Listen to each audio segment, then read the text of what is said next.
eFIXX TV should be an absolute cracker. We've got Eugene Lucarelli from Goodwe, who's going to be talking about his eco-smart home system. And before you rush off and think about smart, it's actually solar and battery. A hot topic here at eFIXX Lineside Studios because we've been playing around with these with a tester from TIS. So you'll be getting those videos coming out very shortly as well. And also one of my very good friends, a former college lecturer and a former teammate of mine, we've got Richard Harvey from Electrical Safety First. And they've managed to produced 10 documents that I think most electricians wouldn't know are out there, and there's a ton of hidden secrets within them, and we're going to unveil some of those this evening. So our title of tonight's live stream is Electrician's Secret Guide, Unearthing Hidden Treasures. And some of those treasures will surprise you because we've talked about them in previous live streams, and at that moment in time it was all new news to us. And when I say these best practice guides from Electrical Safety First are new to us, they've actually been around for 10 years. Shame on us. Let's get going. Oh, so we're off and running then. So another fortnight has passed by, Gordon, and we're here again. And one of those subjects is one of our favourites at the moment. We're on about solar, aren't we? Well, yeah, we'll be digging into that later on. And obviously with solar always comes loads of regulations that may or may not be, should we say, well, we'll not say understood. They do exist and people apply them. But there's obviously some... like with all regulations, it's subjective, isn't it? It is, and obviously, where does the testing stop on those EICRs when you start stumbling across maybe people with those solar and battery installations? And if we're the sort of installer that's shied away from those type of things, can we shy away from it now? We've picked up the electrical installation condition report maybe on the rented sector. This is going to be an interesting one, isn't it? It is, plenty to dig into, and we've got some things we have changed tonight. We've got some new things coming in. John, let's just have a little look at it. We've got a new display. Okay. Look at this. Now, for the first time ever, actually, what you can actually do is people can interact with the display behind us live during the show. Now, we haven't rolled it out to everybody yet. I wonder if Michael was going to do it, Michael H. I could see Roger Brookfield in the comment, and I've seen the clips he's made when he's hoodwinked us with the old, Mr. Michael Hunt has been in the comments previously. So we've got to roll this technology out carefully. We have. But a few trusted people can send us some messages through on that. And we've also got a different way of dealing with a post tonight as well. We have brought back... No. We have brought back the burner phone. No. So we're alleging only, because it's nothing to do with us, that the post may go out. Yes. So we're not interested in it. Surely Joe's not got it, has he? No. So let's bring him in. So who has got it over there? Let's have a look over there. Oh, look, Joe's got Jem with him. So he's got to bring his own microphone on as he's faffing. He wasn't expecting an early one. So, Joe, you've been relegated, is that correct, from the post? I have. After a good few years, it is my time to pass on the post to Jenny. So going forward, yeah, that's what's going to happen. Can you can you wave me the device in your hand, please, Jen? Just show us what it is. So what have you got there? We like to call it, it'd be better with a slide, wouldn't it? A picture, sort of pictorial. It's time to ring Jen on the burner phone. So that's going to be a new segment coming up. However, these eFIXX live streams that come out to Facebook and to YouTube fortnightly couldn't be done without the great support of the following people. We'd like to thank the Lasico Group, our headline sponsor, the people that bring us things such as Lasico Lighting and Sync EV. So they've also got the BG brands. There's so many brands in there. It's unbelievable. Fisher, it just goes on. And what was that? Permaplug. Permaplug. We've done a good video on that. A lot of people wonder what that piece of cardboard on the Permaplug was. That was going back a few years. And you've got a few years to go back onto as well, Gordon. Toyota Hilux of the plug world, as the old Permaplug. We got also Luden Palazzoli. I think Joe Robinson is down there on Monday down in Braintree, the Italy of East Essex. It is. He's down there. So we're going to get some great content. He's shooting a new CPD. So again, we try and bring those out. We're going to look at it in a minute. So we're already over there. I can't even finish my intro. We'd also like to thank the wonderful people at Doncaster Cables who bring us such great products as PV and EV Ultra. Good evening from, let's see, Dock Store HQ. So we've obviously got a little one over there. How many people have got this, I wonder? It's going to be an interesting evening. The code spreads. Yes. Okay. Something like that. However, if you want to actually get into the register, which means you just need to leave a comment. So obviously our new board is specially for a few chosen people this evening. So Paul Elcott being one of those. And we'll see who else has got that special privilege this evening. But you obviously want to shout out, get yourself a comment in there, maybe comment on what you might want to put on the board if you were given the option. So if you were given the option to have that code, what would you wrote on it now? and therefore that'll get you into the register, and we'll call that register at the end. And of course, we've got the end credits where some of our real regular viewers get a chance to be part of the show in those end credits as well, Gordon, don't they? Yeah, and we've got a first person we've ever seen from Uzbekistan. Oh, right, okay. Tuning in tonight, and obviously we have got Keith from Sunsync out in Tenerife there. Clearly want to see what's going on with some of the other players in the market, see what's going on. Yeah, just want to say a big apology to Keith. We had nowhere else to put the whiteboard. We just slid it in behind Joe. Just happened to be a stroke of luck that it was the only place we could find it. And I'd just like to say a personal thanks to Keith. For anyone who's been following me for some time now, there is another battery coming to the plant room. Oh. Okay, so I'm having my second battery. Thank you, Keith. I genuinely, from my heart of hearts, thank you. And I will be contacting Sean shortly and having a little meal with him, and hopefully he'll fit that battery for me. But we can't mention who they are. Yeah. Okay, so but thank you. Jimmy Lee. Yeah, Jimmy Lee. Yeah, a little Jimmy. I'm going to name my batteries Jimmy Lee from last show. So when I'm in my plant room, I'll be doing a Jimmy Lee. We've got someone in from Belfast as well, and you're heading to Belfast next week as well, aren't you? I am, yes. First time ever in Ireland, any of the islands. So I'm first time over there. I'm on a panel discussion with some people that have been on the show. So I'm over there talking about education and FE. So that'll be interesting. That's it. So here we go. They're coming in thick and fast now. Is this one of ours? Is it? There we go. We've got Richard Brook in there from Sockets as well. So. And good evening, eFIXX team. So thank you very much. So Brooksy's got one then. So we know two people have got them. It'll be interesting to see who the possible third person is as well. You give one to the wife? No. So we're not going to have a message from home? I don't know. Amelia says good night. We'll see. And we've got lots of regulars on. We've got Darren Crannis on. Yes, we've got 7up Sam. Lots of people. So, yeah, we will get round to the register later on. But, yeah, I think guests now, Gary. Best bring in some guests. Shall we have a look first? Because we haven't seen them in the green room. And now it's like the X Factor starting their own boy band back there, isn't it? So you've got a chance to have a little duet. Maybe then new Robson and Jerome. Maybe that would have in there. Obviously, it does look like he's got a whiff, and I'm sure he didn't look like this. So, you remember Morph's mate Chaz? It looks like, if I was saying anything, I'd say Richard's got a bit of a cheeky Chaz about him, and he is like, you wouldn't trust him too far. Okay, let's hold off no longer. Let's bring him in and start the show, shall we? Yes, we have got Richard Harvey from Electrical Safety First and Eugene Lucarelli from Goodwe. Okay. So, you're in the hot seat tonight, Eugene. I am indeed. Obviously, a lot of messages flooding in. It's happy birthday, Sean Dempsey, we just had. So I don't know what we got now. It's going to be easily distracted this evening. Here we go. Oh, 2 minute electrical. Well, we'll see. We'll see. I think obviously, we've got some new guests. Obviously, some people might know you. Most people probably won't. So I guess, Eugene, we'll start with you. A little bit of background. Try to keep it to 60 seconds. No problem. Yeah, I'm Eugene. I'm a marketing manager from Goodwe. I started off with Goodwe in China. So we are a global inverter manufacturer. And we now manufacture inverters, batteries, EV chargers, and kind of the whole solution, really. And I started off with Goodwe in China and are now in charge of Goodwe's marketing in the UK and Ireland. Yeah, and we'll learn a little bit more about the products a little bit later in the show. Absolutely, we've got one here. You can put your feet up on the battery. That's the one. We've got an inverter behind us. But there we go. We've got graphics coming in on screen. Is that the first wireless battery we've got going on here? Have we? So the inverters over the batteries here. That could be an interesting one. Hold on to find out the first wireless battery launched here by Goodwe. Like it. And we've also got my mate, and we mate. Yeah, so all right, mate. Yeah, Richard Harvey. So we go back some time, but people won't know about you. So give us your 60 seconds rundown. Try and do it in 60 seconds. Yeah. Started my journey into the electrical industry back in 1991. A 4-year apprenticeship.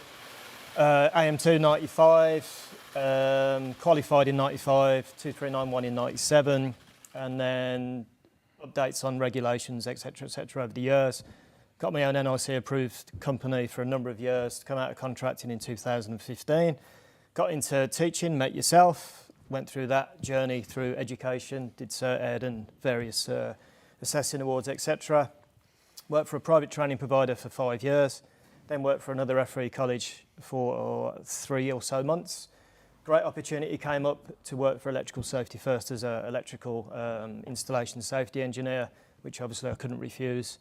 And took that job in April and have been there ever since and loving every minute of it. So, yeah, all good. Two vastly different stories here, so two vastly different aspects within the show itself. So we've got another message up there, and it's a welcome from. Who do we think that was from? Do we know who that one was from?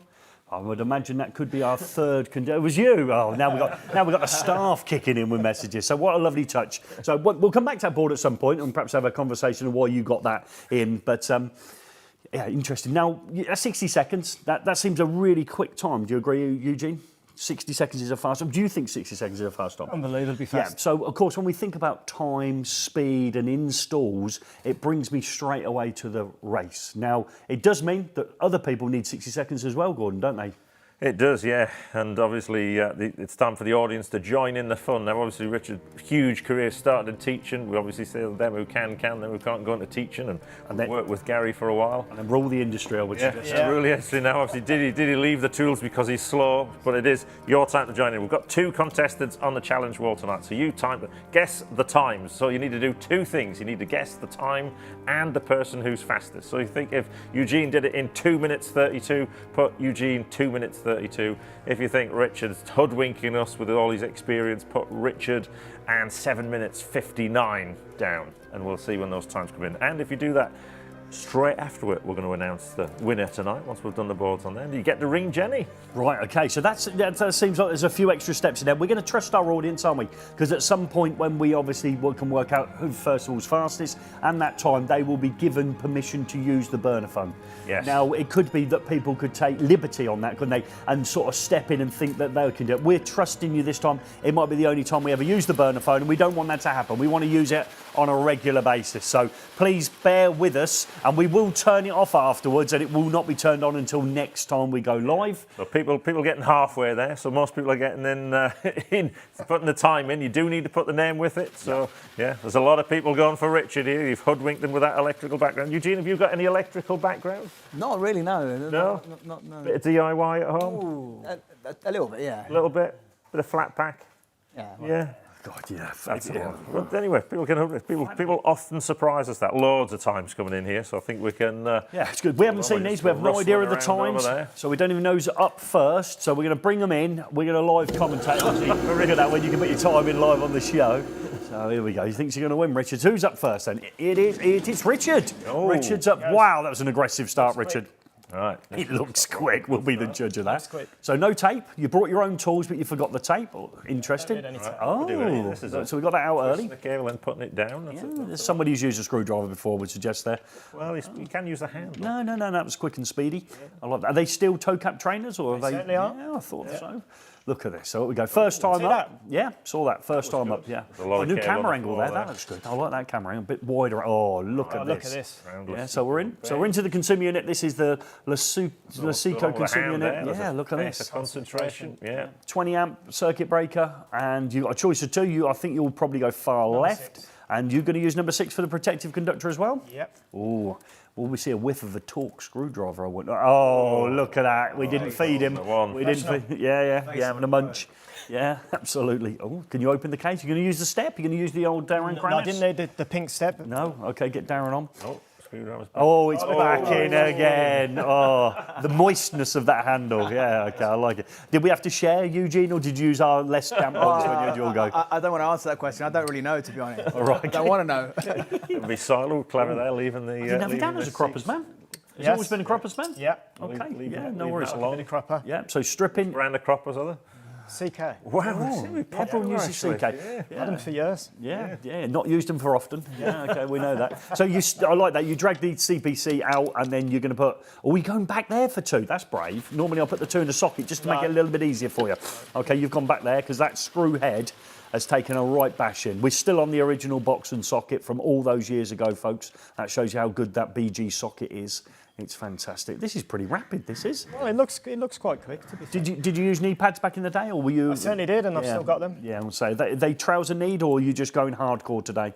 Yeah, they're need, yeah. Oh, right, okay. You've got a little softness in there, have you? That's the first person to bring knee pads along with them. I'm nearly 40 now, so I've got to watch my knees. It's got a whiff of an officer and a gentleman, that haircut, though, innit? You remember that when it was or yeah. Simpson. Yeah, Keep up with the kids, mate. There was the other one that. Here we go. Whoa, oh, love that. Look at that. Oh, instant change. Oh, Eugene's up. Right, Eugene's in. We've got a whiff of underpants already, Eugene. Oh dear. So we now know Eugene doesn't wear. Bum out there, yeah. Oh dear. Yeah. Oh, what did you have to? Oh, now you can't unsee it, can you, folks? You Jeans cannot give it away unsee as well. And no brand as well on the underpants, folks. So we didn't have a little Calvin Klein there, did we? Did Rick help you much? Is he coaching? Yeah, a little bit. Yeah, a bit, look at bit more than coaching, I'd say. Look at this. Will it Right, go up? here we go. Right, This is catches out many a novice. Nervous time. Oh, Straight through. look at this. Yeah, yeah. That's the hardest bit. Right, okay. Would you suggest, Eugene, your first, second, or third run was your best? Definitely my third run. Right, okay. So we're lucky. we're presuming this might be that run, are we? Pushing it through there. There we go. So, okay. Oh, we're using house tools. I like it. That's good. Now A little we bit go. short Ooh. there, I would have thought. That's a They'll little be bit- fine. You can keep pulling them, can you? slack You there. can keep pulling them. How do you find the wire strippers? The non-electricians are finding them really useful. I think the actual electricians don't particularly like, especially if they're a dab hand with a set of croppers. Did you find them easy? You catch Oh, flies oh there. no, oh no. Well, yeah, I've just got a whiff of what your what is it called? Top trumps card's going to look, Oh, and licking the lips. tongue's out there as well. Have a look yeah, at yeah. it. Pressing it out, yeah. Like the little loop at the front though, that's really neat. Most people put those loops at the back, but I like the idea of bringing them out the front. That's different. Concentration there. Yeah, look That at is good, that. Yeah, Yeah. it's good. Tongue out, hand Tongue out, mouth, yeah, in and out, that's- that's good. But you do. I like what you're doing here. You were screwing and put it in at the same time. That's not a whiff of absolute novice. You know, a novice would unscrew it and then put it in and then re-screw it back. You're trying to double task there. Yeah, I think I was just observing Richard and just learn from the best. Absolutely. Oh, That man. crawlers now. With the You can go off people real quick. Round can't you? off. The best. If he tunes in and hears Rick's the best, that'll be horrendous. Okay, still see it. We've not got so much bum fluff this time, so it's all good. We all saw clean this time, Yeah, we yeah. all saw it last time, didn't we? Poking out, smiling at us. So here we go. So 3 or 4 connections go. So you're separating the CPCs. I like your style there. Just in case you lost one of them, you've still maintained the protective conductor. Bit of knee work. Yeah, We've slowed up a bit here. Resting it on the knee. Yeah. So you carry on doing that, you're going to have sore knees, mate. Yeah, classic watch as well. I notice. Is that a wind-up timepiece or is that battery Yeah, powered? that's Looking just like checking my time. It's right, okay. Yeah. making sure I was well under 11 minutes or so. yeah. I would imagine Sundial moving. they'll be dancing in the streets of Wago at the minute if Carl gets above you. So here we go. So here we go. Oh, I like that. Lot of shoulder and wrist. Yeah, just to get I it reckon going. this video has been slowed down. Yeah. It was quicker than this. No. Oh, it was definitely faster. I went out and came back 20 minutes later, and you'd just finished one of your. No, I runs. just It finished was- my No, three I attempts. just That's what it felt, was. get it on the wall. Come on, Here we come go. on. So here we go. So 2 screws away. You're very methodical, I would suggest. Ever thought about buying a belt so we don't see your pants? I'm getting there.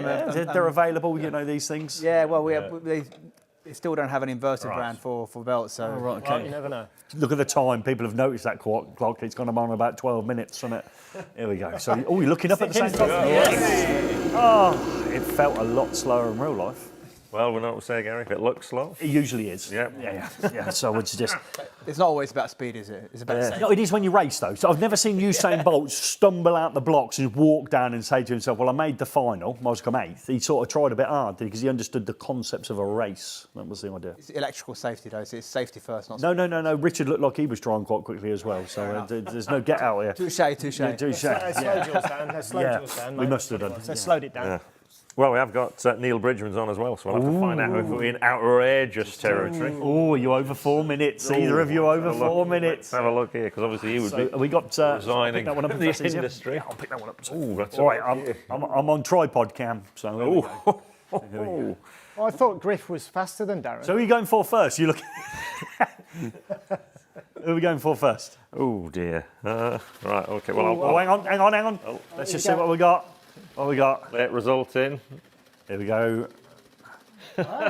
Richard's clowns. Hey, look at them. Look at that. Right, well, Eugene, Come on, Eugene. do you want some good news? You're not on that wall. Oh. There we go. Looking at other solar people down here, we've got Ross Kent. You're above Ross Kent in Q cells, but I am still, and it's not good. It was a painful CrossFit, a lot of lunges at CrossFit earlier in the week. So we are going to have to work on this. You are down here at 8 minutes 34, which means you are on the board. Yes. That is good. That is painful there.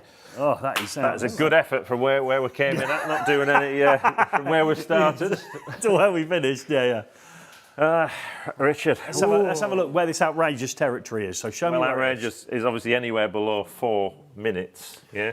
I want to be above 4 minutes. So Neil You want to Bridgman be is above outrageous. 4 minutes. Ideally. I mean, really, yeah. I mean, it'd be good. You know, you got Mark Alson here, loads of people you know. Yeah. Is there anyone you particularly wanted to beat? Was there? Well, I mean, Mark's got an excuse because you made him do it live, so you can't really. Yeah. But then it'd be nice to beat Darren, because Griff beat Darren, and Darren's not happy about it. Yeah. That Eddie's a legend, so maybe. Yeah. Oh, Eddie. If I can be equal with Eddie, Yeah. I'd be happy with that. Yeah. I don't think I'm going to get anywhere near Matt. No. Oh, no, I forgot about Matt, your fellow colleague. We all work together. He's right up here. Matt's really tall, and look how tall you'd have to be to get up here. Between Matt and Eddie, Yeah. I'd be quite pleased with that. Well, you're not going to be pleased. You did this in 4 minutes and 3, which just puts you in outrageous Just territory. but faster than Neil Bridgman. Oh, how can you call that a win? You're sort of outrageous. Make some room there. Adam Pavey moving up there. Oh, It is there you bad. go. It's outrageous. It's outrageous. Outrageous. Over And 4 it minutes. looked so quick on the video. Well, it didn't, did it? Obviously, it didn't. So, I've got to blame the tools. yeah. Gotta blame the Croppers. That's not bad, that's all right. And Eugene just wants to keep talking about yours. Let's go back to talking about Eugene's. That is incredibly low down there. Okay, but you did beat Ross, who also had a whiff of solar about himself. So you've done that. Okay. Narrow escape, I call it, yeah. Yeah, narrow escape. Yeah, by the skin of your teeth. So what do we think? We probably took about 5 or 6 minutes off from your worst time.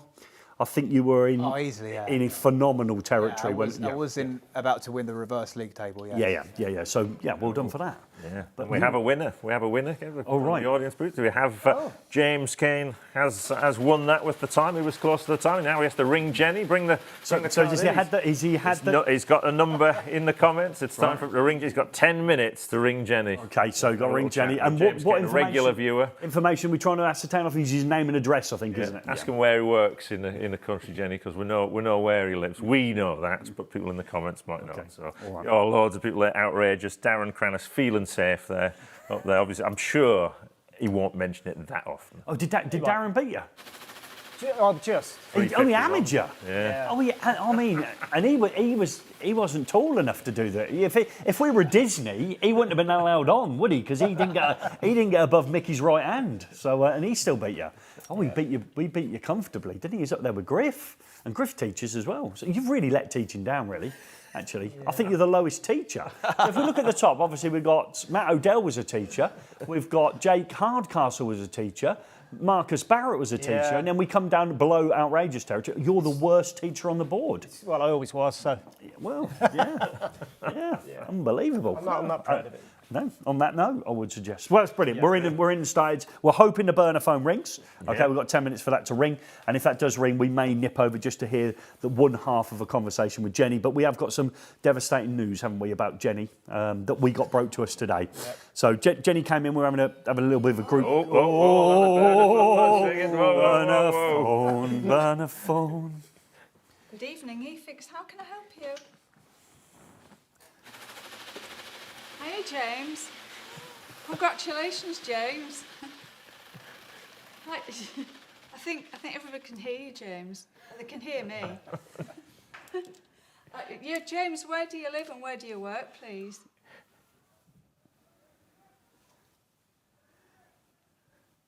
Oh, it's all gone quiet. Look, concentration.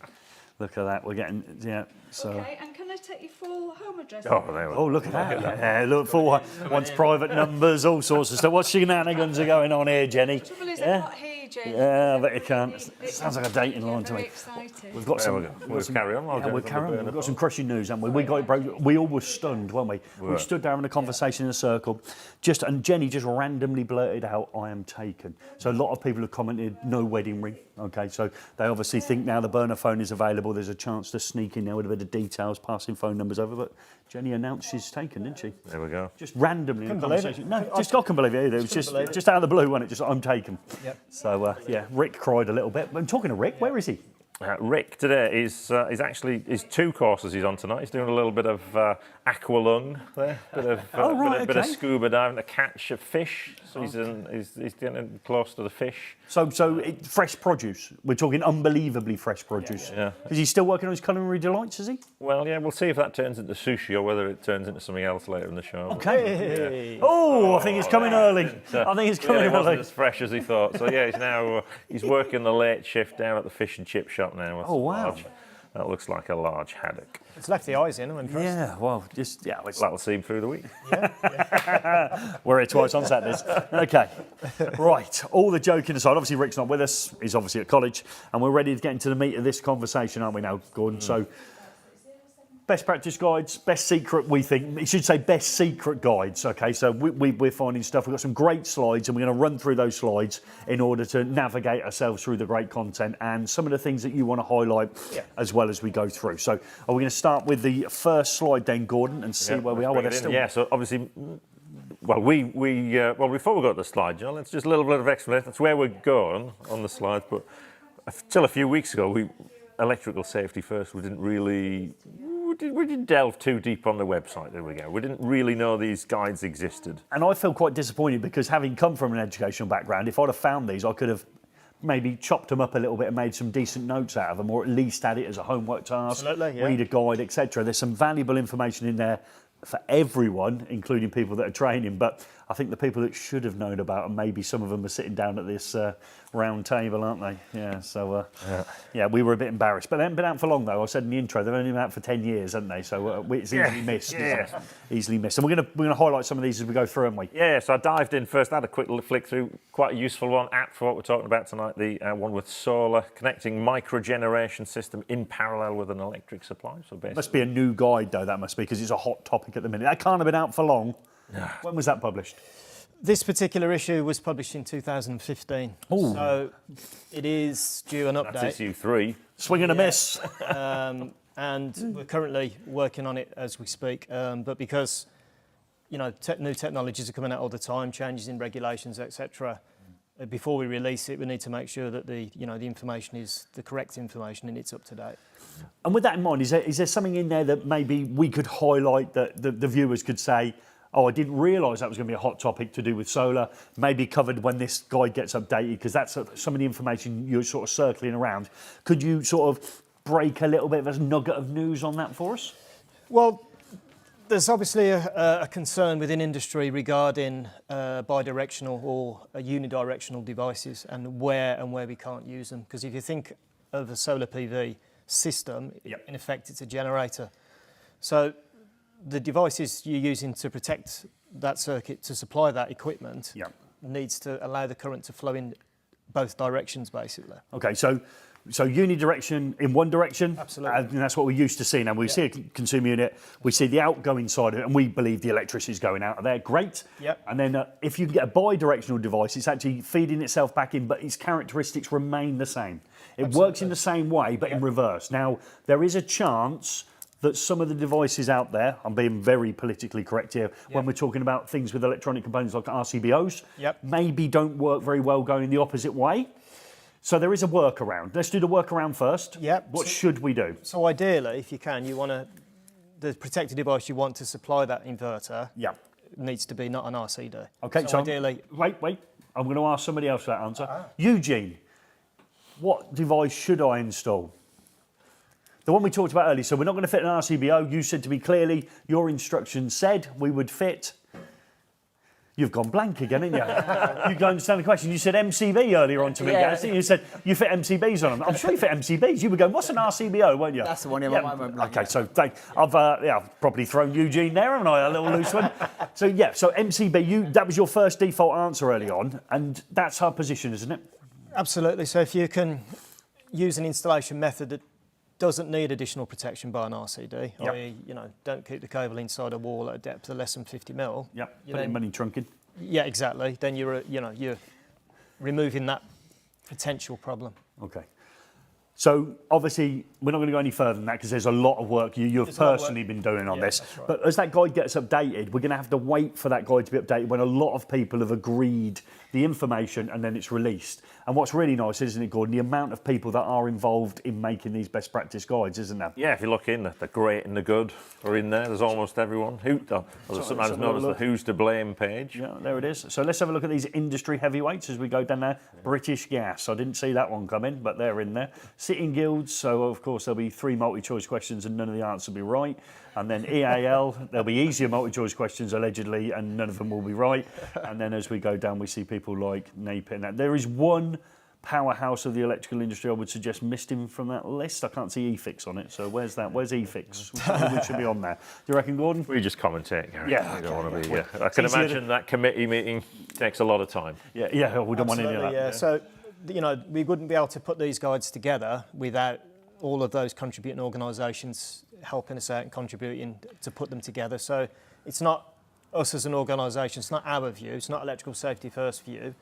It's the greater minds of industry, as I like to call them. We all get together, and the process in putting these together takes months. We have to take everybody's comments on board. The document will get released again for another round of comments, and we'll come together to finally produce something that's been agreed in industry as best practice. That's the whole idea of them. Okay. All of them are obviously free to download as many times as you want. So go to our website, go onto the professional resources part, and there are currently 9. But they're now 10 because there's a brand new one. Brilliant. Now, before we leave the world of solar, the other thing that, let's have a look, next slide please, is obviously people connecting generators. If you're connecting a generator, you'd have an isolation switch like that, or a changeover switch. And we don't see that a lot with solar. People seem to forget that, a battery storage system is classed as a generator, and you don't see these very often, do you, Gary? That little socket you've got in your plant room. Well, there's not mentioned that socket in the plant room. It's there, but obviously I've left it there for comments. So we've got 2 YouTube channels, videos going out tomorrow on a secondary eFIXX channel, so eFIXX Energy. So if you're not following that, please come over and jump over there. We're exploring the world of solar and battery on different journeys. So that's maybe a little bit more consumer focused. So if you're asking to do an install for someone and they're a little bit X, Y, and Z, it's probably a good place to point your customers at, just to give them that overview. And yes, in my plant room, I have smuggled in a socket outlet for future content. So people keep asking me about it, and it's like we're building towards each of these things. But you're right, there's no changeover switch. And we used to hear, didn't you, when you're at hospitals, or you had a backup generator on things like aircraft bases and things like that, Lakenheath and all that, there would be that physical switchover, wouldn't there, when you've gone over to the generator set, but we don't see them, do we? No. So it'll be interesting. So that guide clearly needs an update. Well, no, that's already in that guide. It is, That's already in that guide. Just people don't realise it necessarily applies to just because you've got one little socket connected to a battery-powered inverter, that it's the same regulations apply. Absolutely, yeah. No. Until someone updates them. Yeah. Okay. So it's good. So we'll probably see less DC isolators. We might do. Video coming out soon, and more changeover switches. Okay. Yeah, that makes sense. Yeah, and again, just physically disconnect and reconnect. That's fine, isn't it? So I dig through the website. I found the EICR one. It's quite a useful document. Absolutely. Again, this was developed to try and bring, some sensible approach to classification of coding and observations. There's numerous different examples in there, and once again, the content of it has been agreed through a long process from some of the organisations and more that we've already mentioned, to give electricians out there something to go to that's free, that's been approved in industry. So you can't have one competent person scheme arguing with another one about a particular code, for instance. It's been agreed, and there's a reason for it. Now this we've argued about. We've talked about this, haven't we? And it's been in this guide for some time. And we did it a couple of streams ago, I think, with the great Darren Crannis. He first pointed out, that this hiding in plain sight, that question we see a lot of the time, a meter box with some single insulated cables in there. So if not the best installation in the world.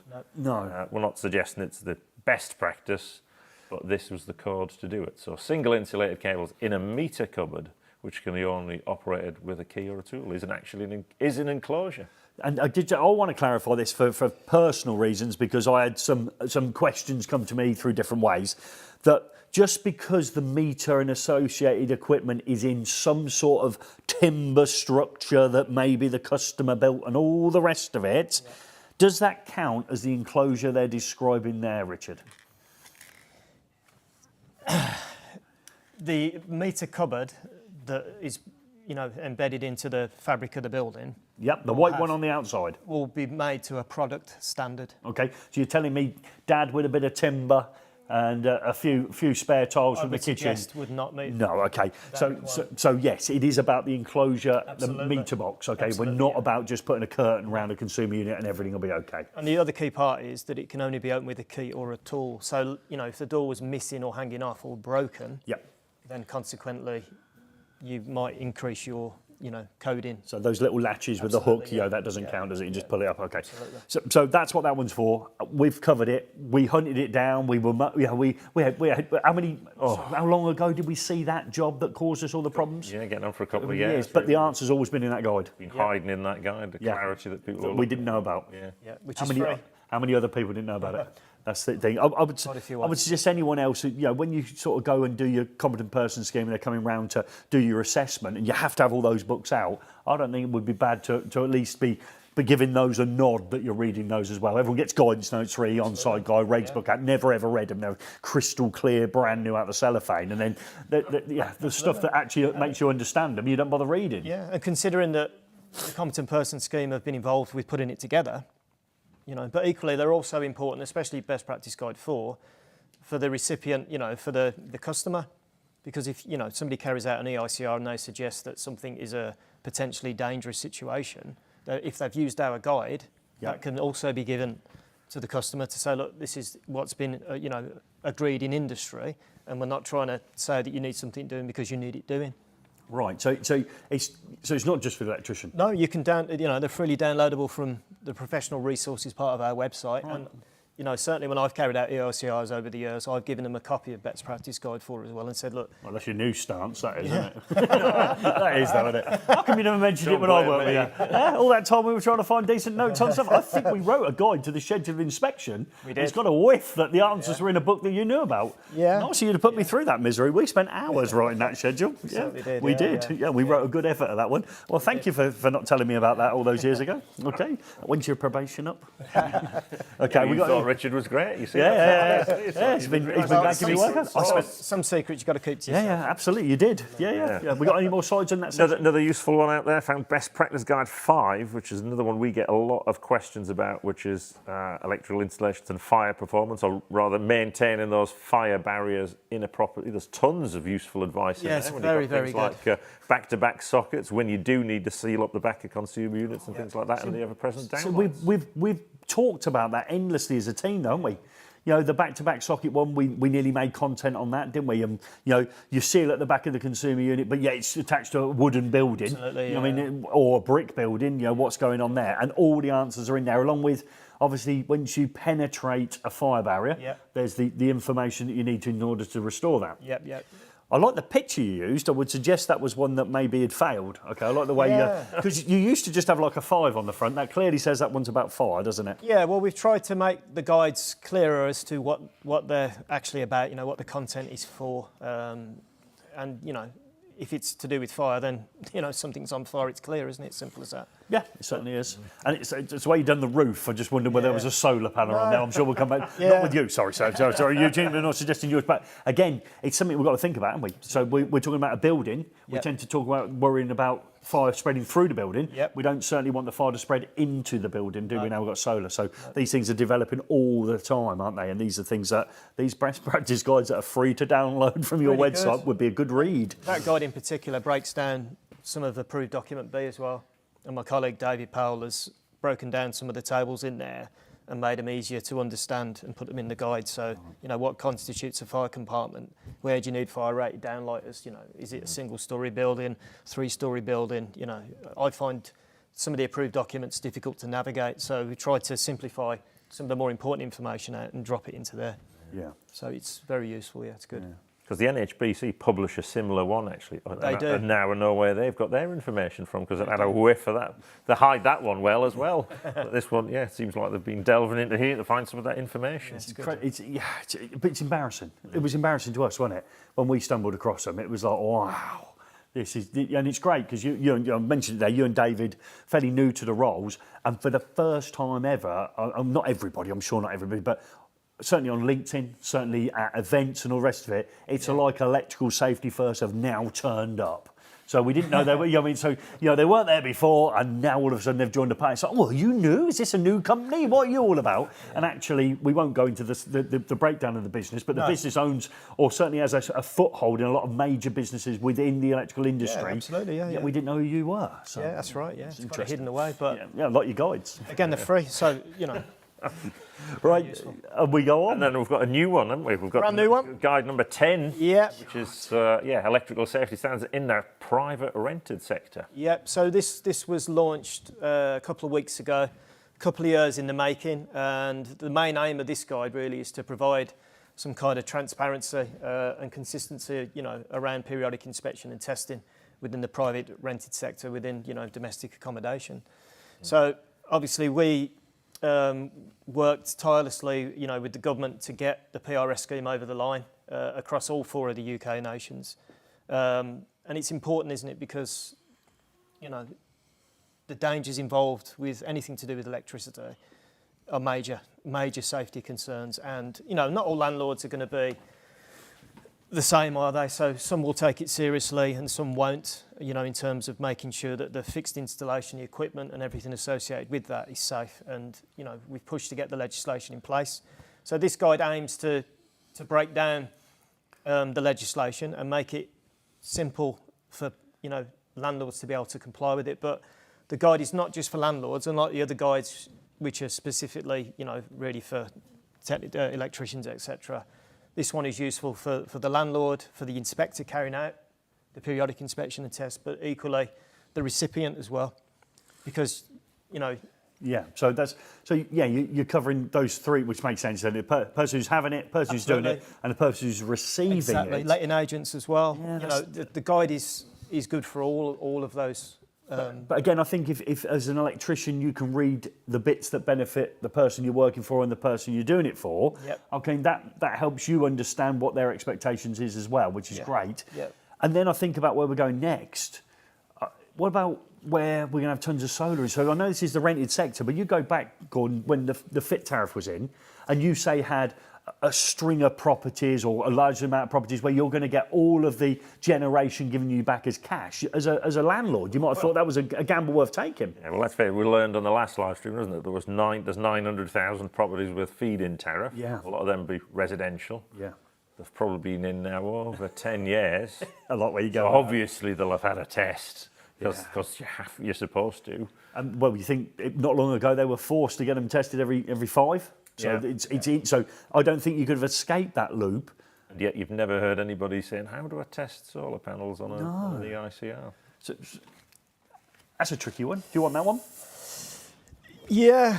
So obviously when you carry out a periodic inspection test, you need to include and exclude exactly what it is that you're covering within the extent and the scope of what you're doing and what's excluded.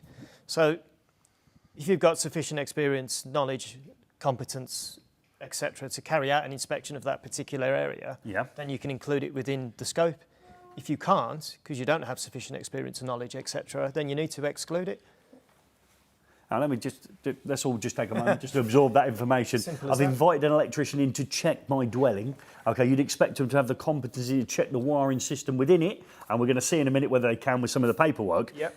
And they could then turn around and go, solar, I don't do solar. Okay, and we hear it a lot, don't we, Gordon? A lot of electricians trying to shy away in the early days from EV, shy away from doing solar. Now all of a sudden that person may be doing just those, residential installations. They're still doing downlight sockets and consumer unit changes. They do a bit of testing. Every 5 years it gets a bit busy. Yep, absolutely. And they're just going to go, well, I can't really do all of it. What landlord wants half the installation testing, I would suggest? Yep. Would you want half of it doing, Gordon?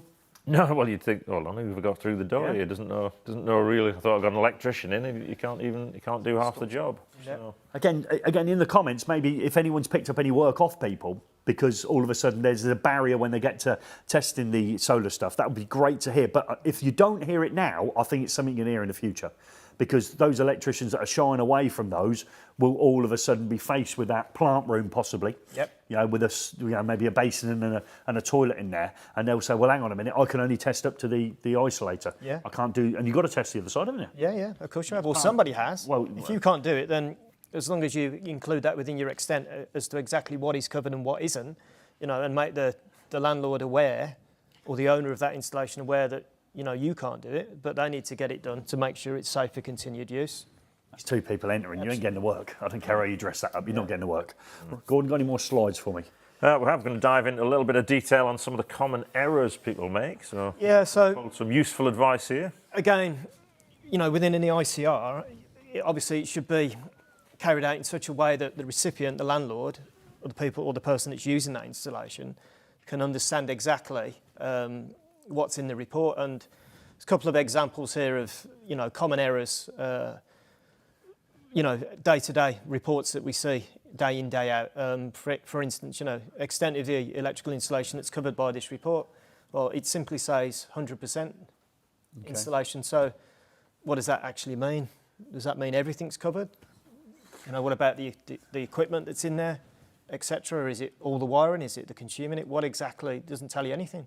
And then the second line says, no lifting of floorboards to inspect or inspection or loft space. I am struggling. That is tiny for me. So those people at home. But yeah, again, isn't that mentioned elsewhere? It certainly is. So again, I've highlighted within the notes, within a standard model form of an EICR, it actually states underneath there, unless you've pre-agreed it, then you're not expected to lift floorboards up and look inside walls, etc. But it's a common mistake that a lot of inspectors will write that on when there's no need. And straight after that, it also says visual inspection, limited testing. Well, visual inspection of what?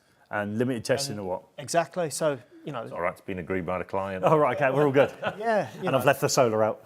Absolutely. And then if you look towards the bottom, we've got, again, another example, details and limitations. I can't.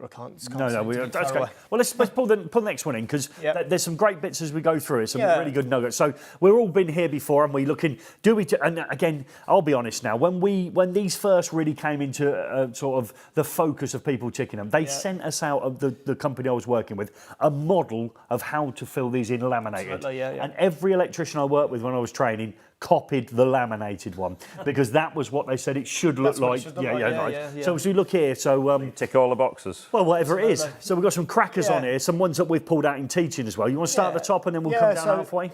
This particular EICR, there was no alternative source of supply. There was no generator, there was no PV, there was no battery storage. However, they've ticked the box to say that there is one. And it was all okay? And there's a warning notice. Okay, that's good. When there wasn't.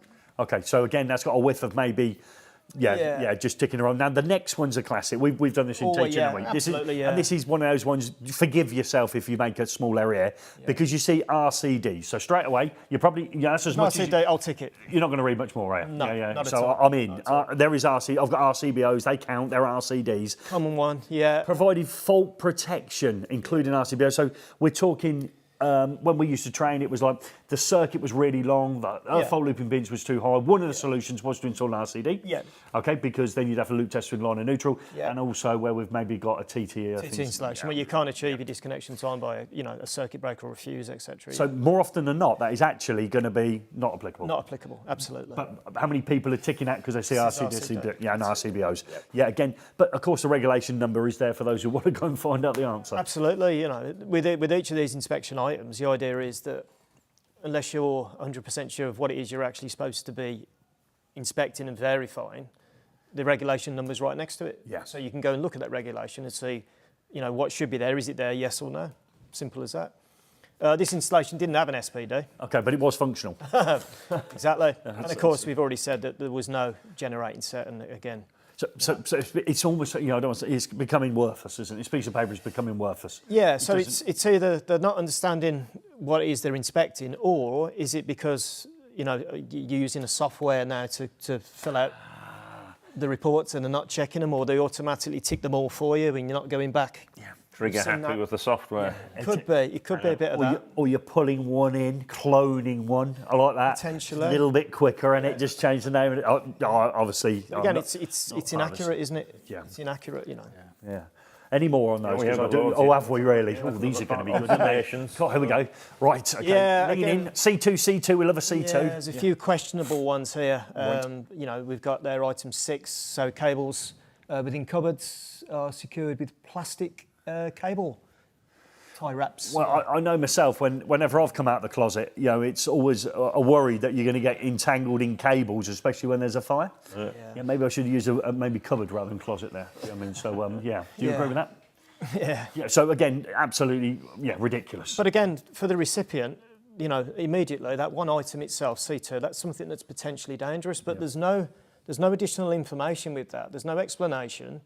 there's no image with it, and we've recommended within Best Practice Guide 10 that it'd be a good idea to add images. Most of us have got a smartphone. Oh, you're not drawing them by hand then? No, actually taking a picture. I like it, yeah. But, at the end of the day, the recipient's got to understand exactly why what you put there is potentially dangerous. And is it potentially dangerous? Well, again, we've got Best Practice Guide 4 that will give some information on premature collapse and where we can apply what code and what the sensible approach is. And again, this is probably a tough one for me now, because if you're the sort of person that don't quite understand these, are you necessarily always the sort of person that's going to go and find the answer out? That's a difficult one to bring together. We know ourselves, from previous backgrounds, that you've got to try and get these two together. Now, the conscientious person hopefully watching this who thinks, I might be occasionally given the wrong one, this is a guide that they'll download and read, and they'll be on it one day. They'll be sorting out their problem. It's only a problem if you carry on doing it. It's not a problem if you change it. Next one under it then, so we've got something about trunk in there. Yeah, and we've got, again, something about cables that are taped when into the metal trunk. And again, an image that went with that would explain exactly why that is potentially dangerous. You could then explain to the recipient, the landlord, etc., look, this is potentially dangerous because of there's damage to the insulation, etc., which is a potential danger. But as what it says there, well, we don't know if it's a C2. I'm more worried about that train not being boned. Yeah, and then as you go down, but, potentially now, don't go there. We've made this installation potentially dangerous, so it would be unsatisfactory. So, yeah, a general yes or no, do you need to bond cable tray? No. No, okay.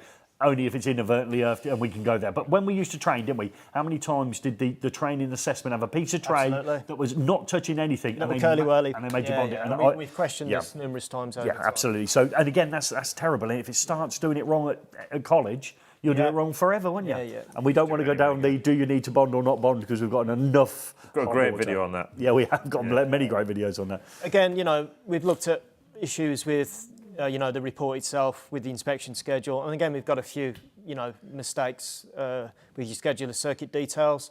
Again, clearly in yellow, number of points served. Well, nothing according to that. Okay. Yep.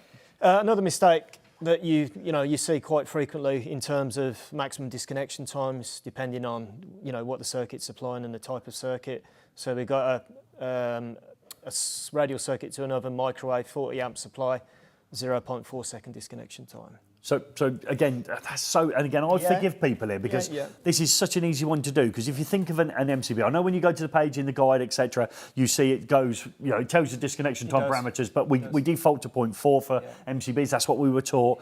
But it is actually for fixed equipment. The maximum time for that is 5 seconds. It is.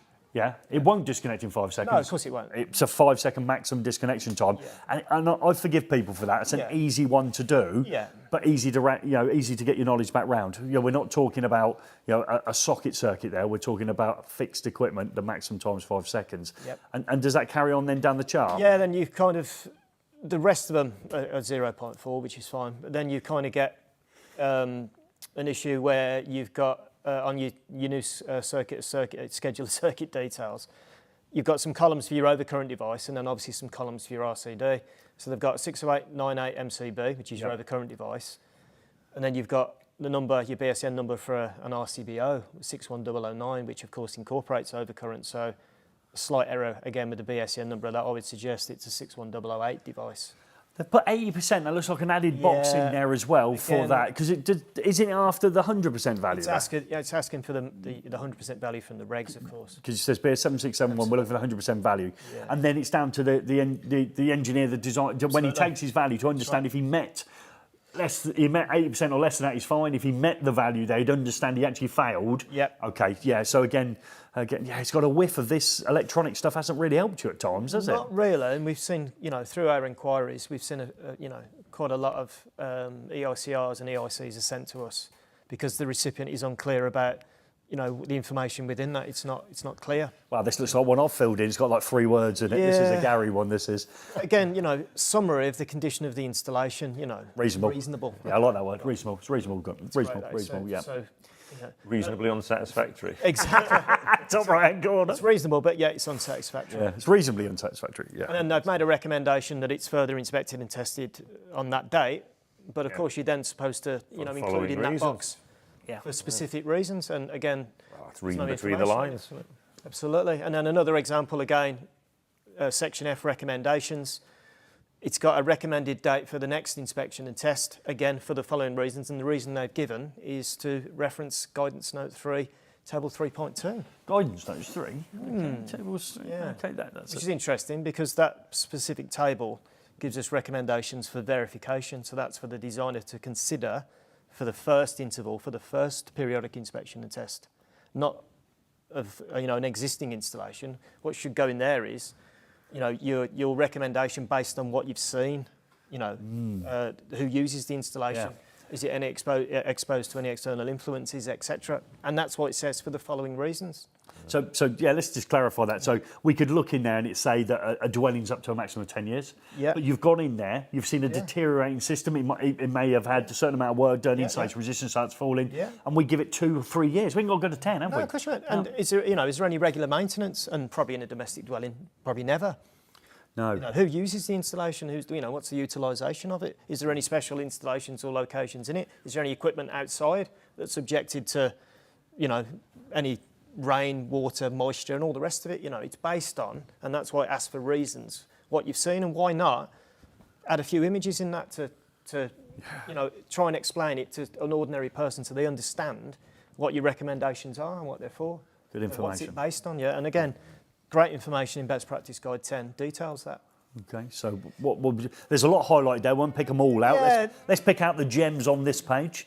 Yeah, nothing in particular. Again, it's somebody that's not understood the inspection schedule correctly. So they are trying to say basically that there's a light fitting in a bathroom that isn't suitably IP rated. Okay. And they are saying that it's potentially dangerous. Okay. So they've included it in or under 5.17, which is an inspection schedule and number of items based on terminations of cables at enclosures. So it's got nothing to do with what they're trying to put an observation against. They are correct on 6.6 when it talks about is the equipment suitable for external influences within a location, within a bathroom, etc. Yep. So bathroom light, not IP, C2. Well, so you're saying it's potentially dangerous because it's not IP. So what's the reasoning for that then?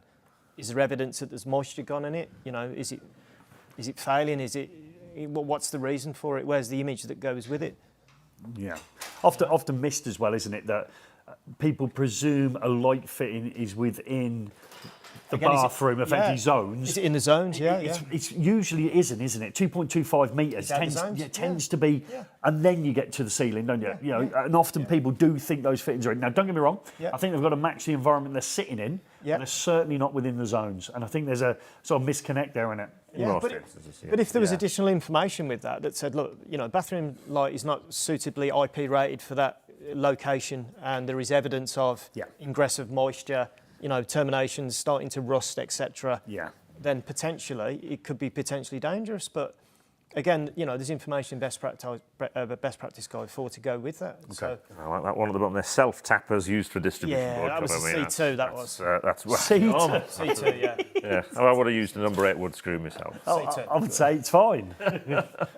and that particular installation was a 3-phase board, and they'd lost. It was a Schneider one, and they'd lost the tiny little screws to hold the lid on, so they'd used a very small self-tapper. Right. It was nowhere near anything behind it, but apparently it's potentially dangerous. Okay, that's right. Well, the guides are there to obviously iron out this and give us a bit more uniformity about it, which is excellent. Okay, and do you remind me how much they cost again for the 10? The set of 10 costs how much? Absolutely free. Okay, download as many It's times. not often you get something for free in this industry. Not with that many people pitching into Or it contributing as well. towards it, absolutely. And we have got an example of a good, just as a last slide on that section. Yeah. We've got an example of. So we spoke about extent and Best limitations. practice. This is the type of thing that we would see as good practice. Be clear about exactly what's included, what's not included, and are there any limitations to carrying out that inspection test? In other words, are there limiting factors as to why you can't do whatever it is that you're doing? So all fixed wiring included 50% inspection and 100% testing as per the client's request. Because you might not be reasonable or practicable to look at absolutely everything. So you'll have that conversation with the client. Of course, the more that you do, the more that you can say whether that installation is still safe for continued use or not. 30% internal visual sampling of LED downlighters. I certainly wouldn't want somebody coming in my house and taking every downlighter out the ceiling. You may have to, increase that sampling rate if you find one or two with issues, etc. We've got final AC circuit to solar PV inverter only. So we are saying that we're only testing the final circuit, supplying the inverter. That's what you said earlier.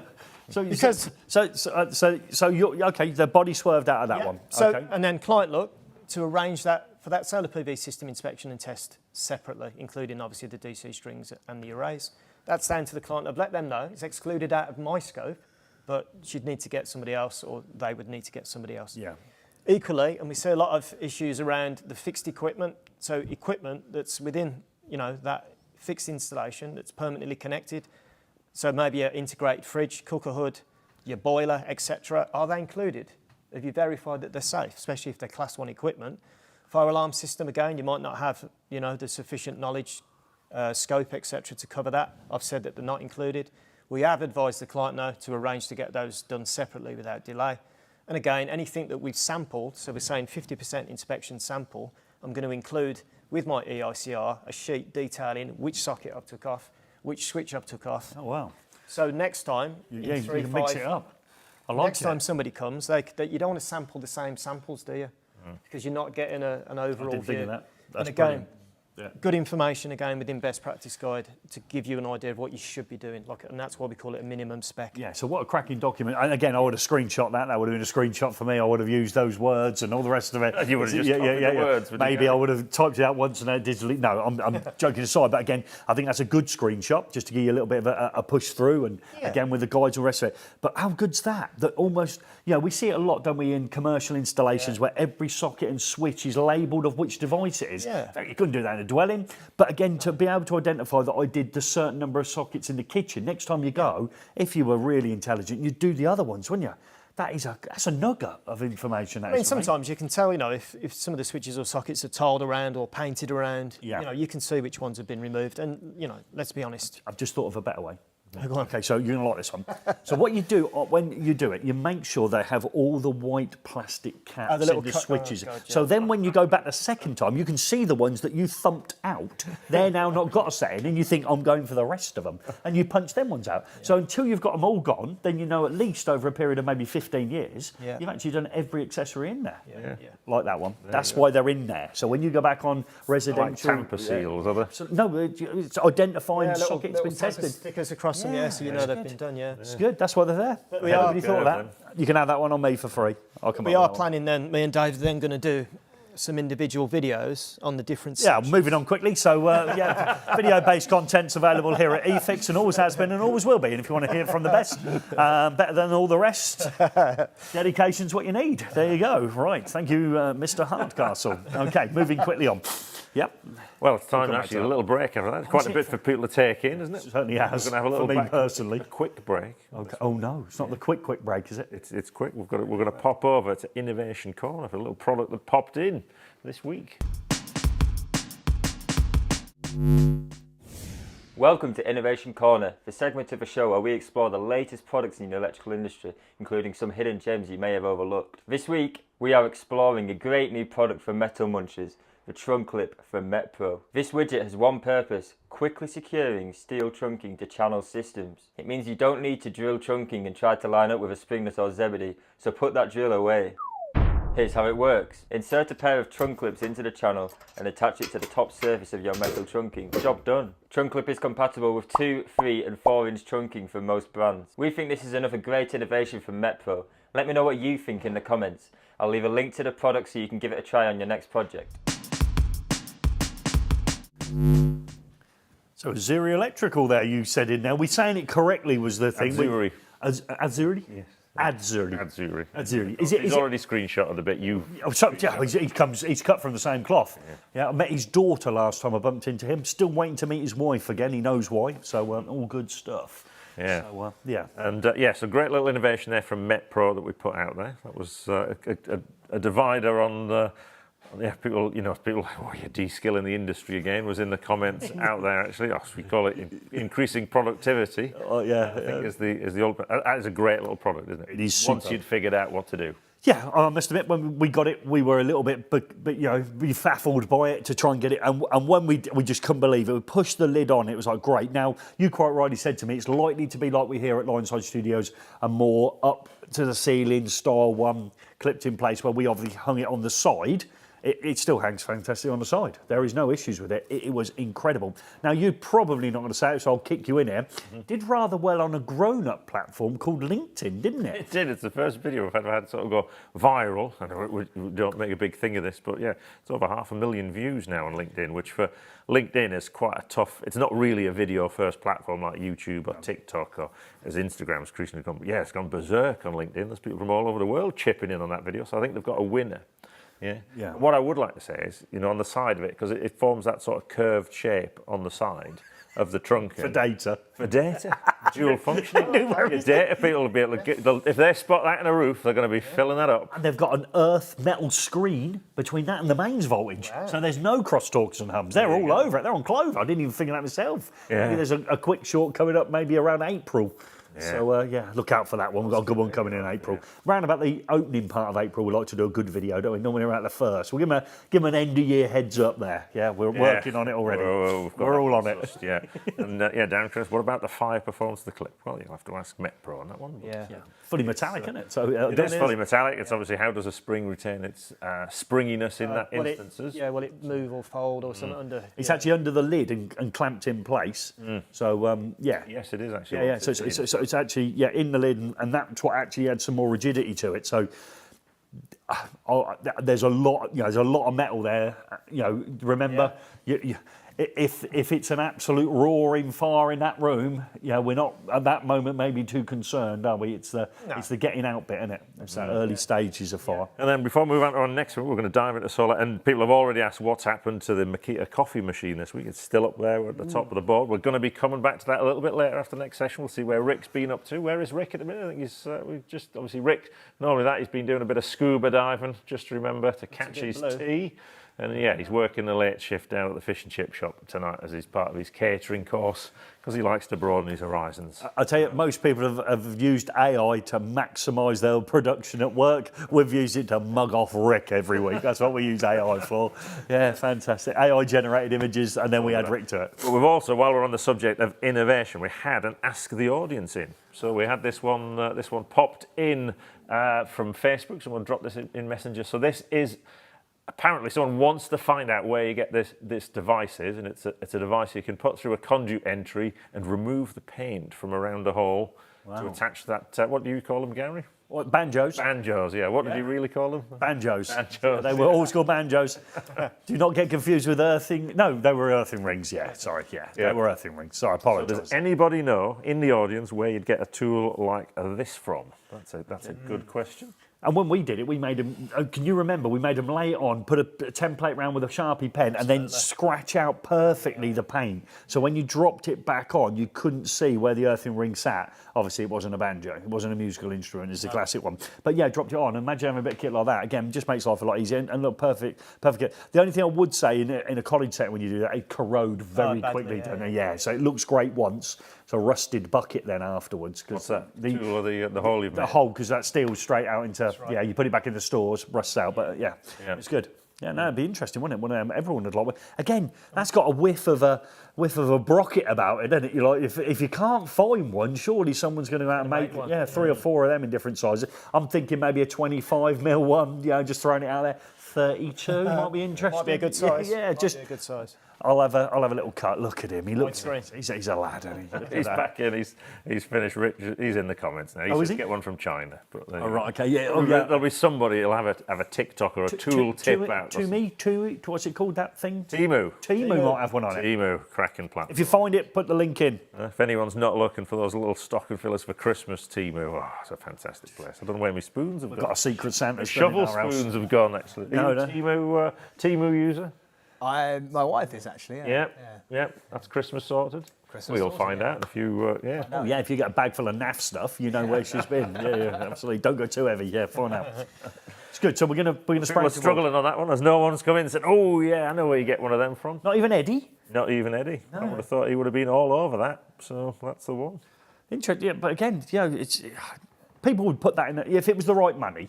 People would drop that in when they next to their brocket. Imagine you could have a little maybe a little presentation case with a selection of brockets, little ratchet, and those in there as well. So the bottom I need a goes cut, in by the drill way. And that chamfered bit on the top Yeah. takes the paint off. Yes, that looks like it. So that looks like it Serrated bit. Yeah, the serrated little, bit, it looks like it. Garlic If you've press. not got quite a good hole, it might be a hold on for dear life to your drill. I would say, yeah, imagine. because, Yeah. To get it done, but we'll worry about the technicalities because the example looks perfect, doesn't it? Neat and tidy, yeah. It does. Yeah. But you've now got to make an earthing ring match that, haven't you? That's the thing. So Just use a piranha up the other side. Yeah, obviously most people use, but yeah, when we've got a new innovation from SWA, we're going to look at on that coming up actually, which is like a next generation piranha nut. we've gone up a level, have we? Yeah, Is it coming out in one of those videos that Rick likes to make? Is it one of Rick's those? got that job. Oh, looking forward to that one then. I don't get to know. I'm hardly here anymore. I've been on College Connections for ages. Well, you're getting pensioned off, aren't you? Right, so now back in Goodwe. We've got our guest from Goodwe here. Let's have a little look. That's Goodwe. Let's. Hold on, I've got it on here. What am I doing so here? Pressed it already. well done. Go on, look at the big screen. So we've got some more slides, have we? So yeah. Are you sure? Oh well. Oh, okay. Thank you. Just find what I've done with this. Ah, there they are. Here we go. Come on, Gordon. Come on. Imagine people are watching. This is Goodwe. Okay, so here we go. So, look at that. That W reminds me of like two hands coming together as a unison, almost like maybe the customer and the brand Goodwe and saying we're working together. Would you agree with that, Gordon? I would actually. Yeah. Got that And you one didn't get it in quick enough, did you? You put the slide up the time you put it in. That was Gordon's one from earlier, so we've stolen that off him. Yeah, good logo, good brand. Just have a little look at Goodwe. I found this little video, so it's just good to get a flavour of a company from a video. What part of Yorkshire is this? Love the fact, lots of solar. Yeah, it's very similar to Yorkshire. Is just west of Shanghai. This is our headquarters in China. We're a Chinese company, like many of the inverter giants.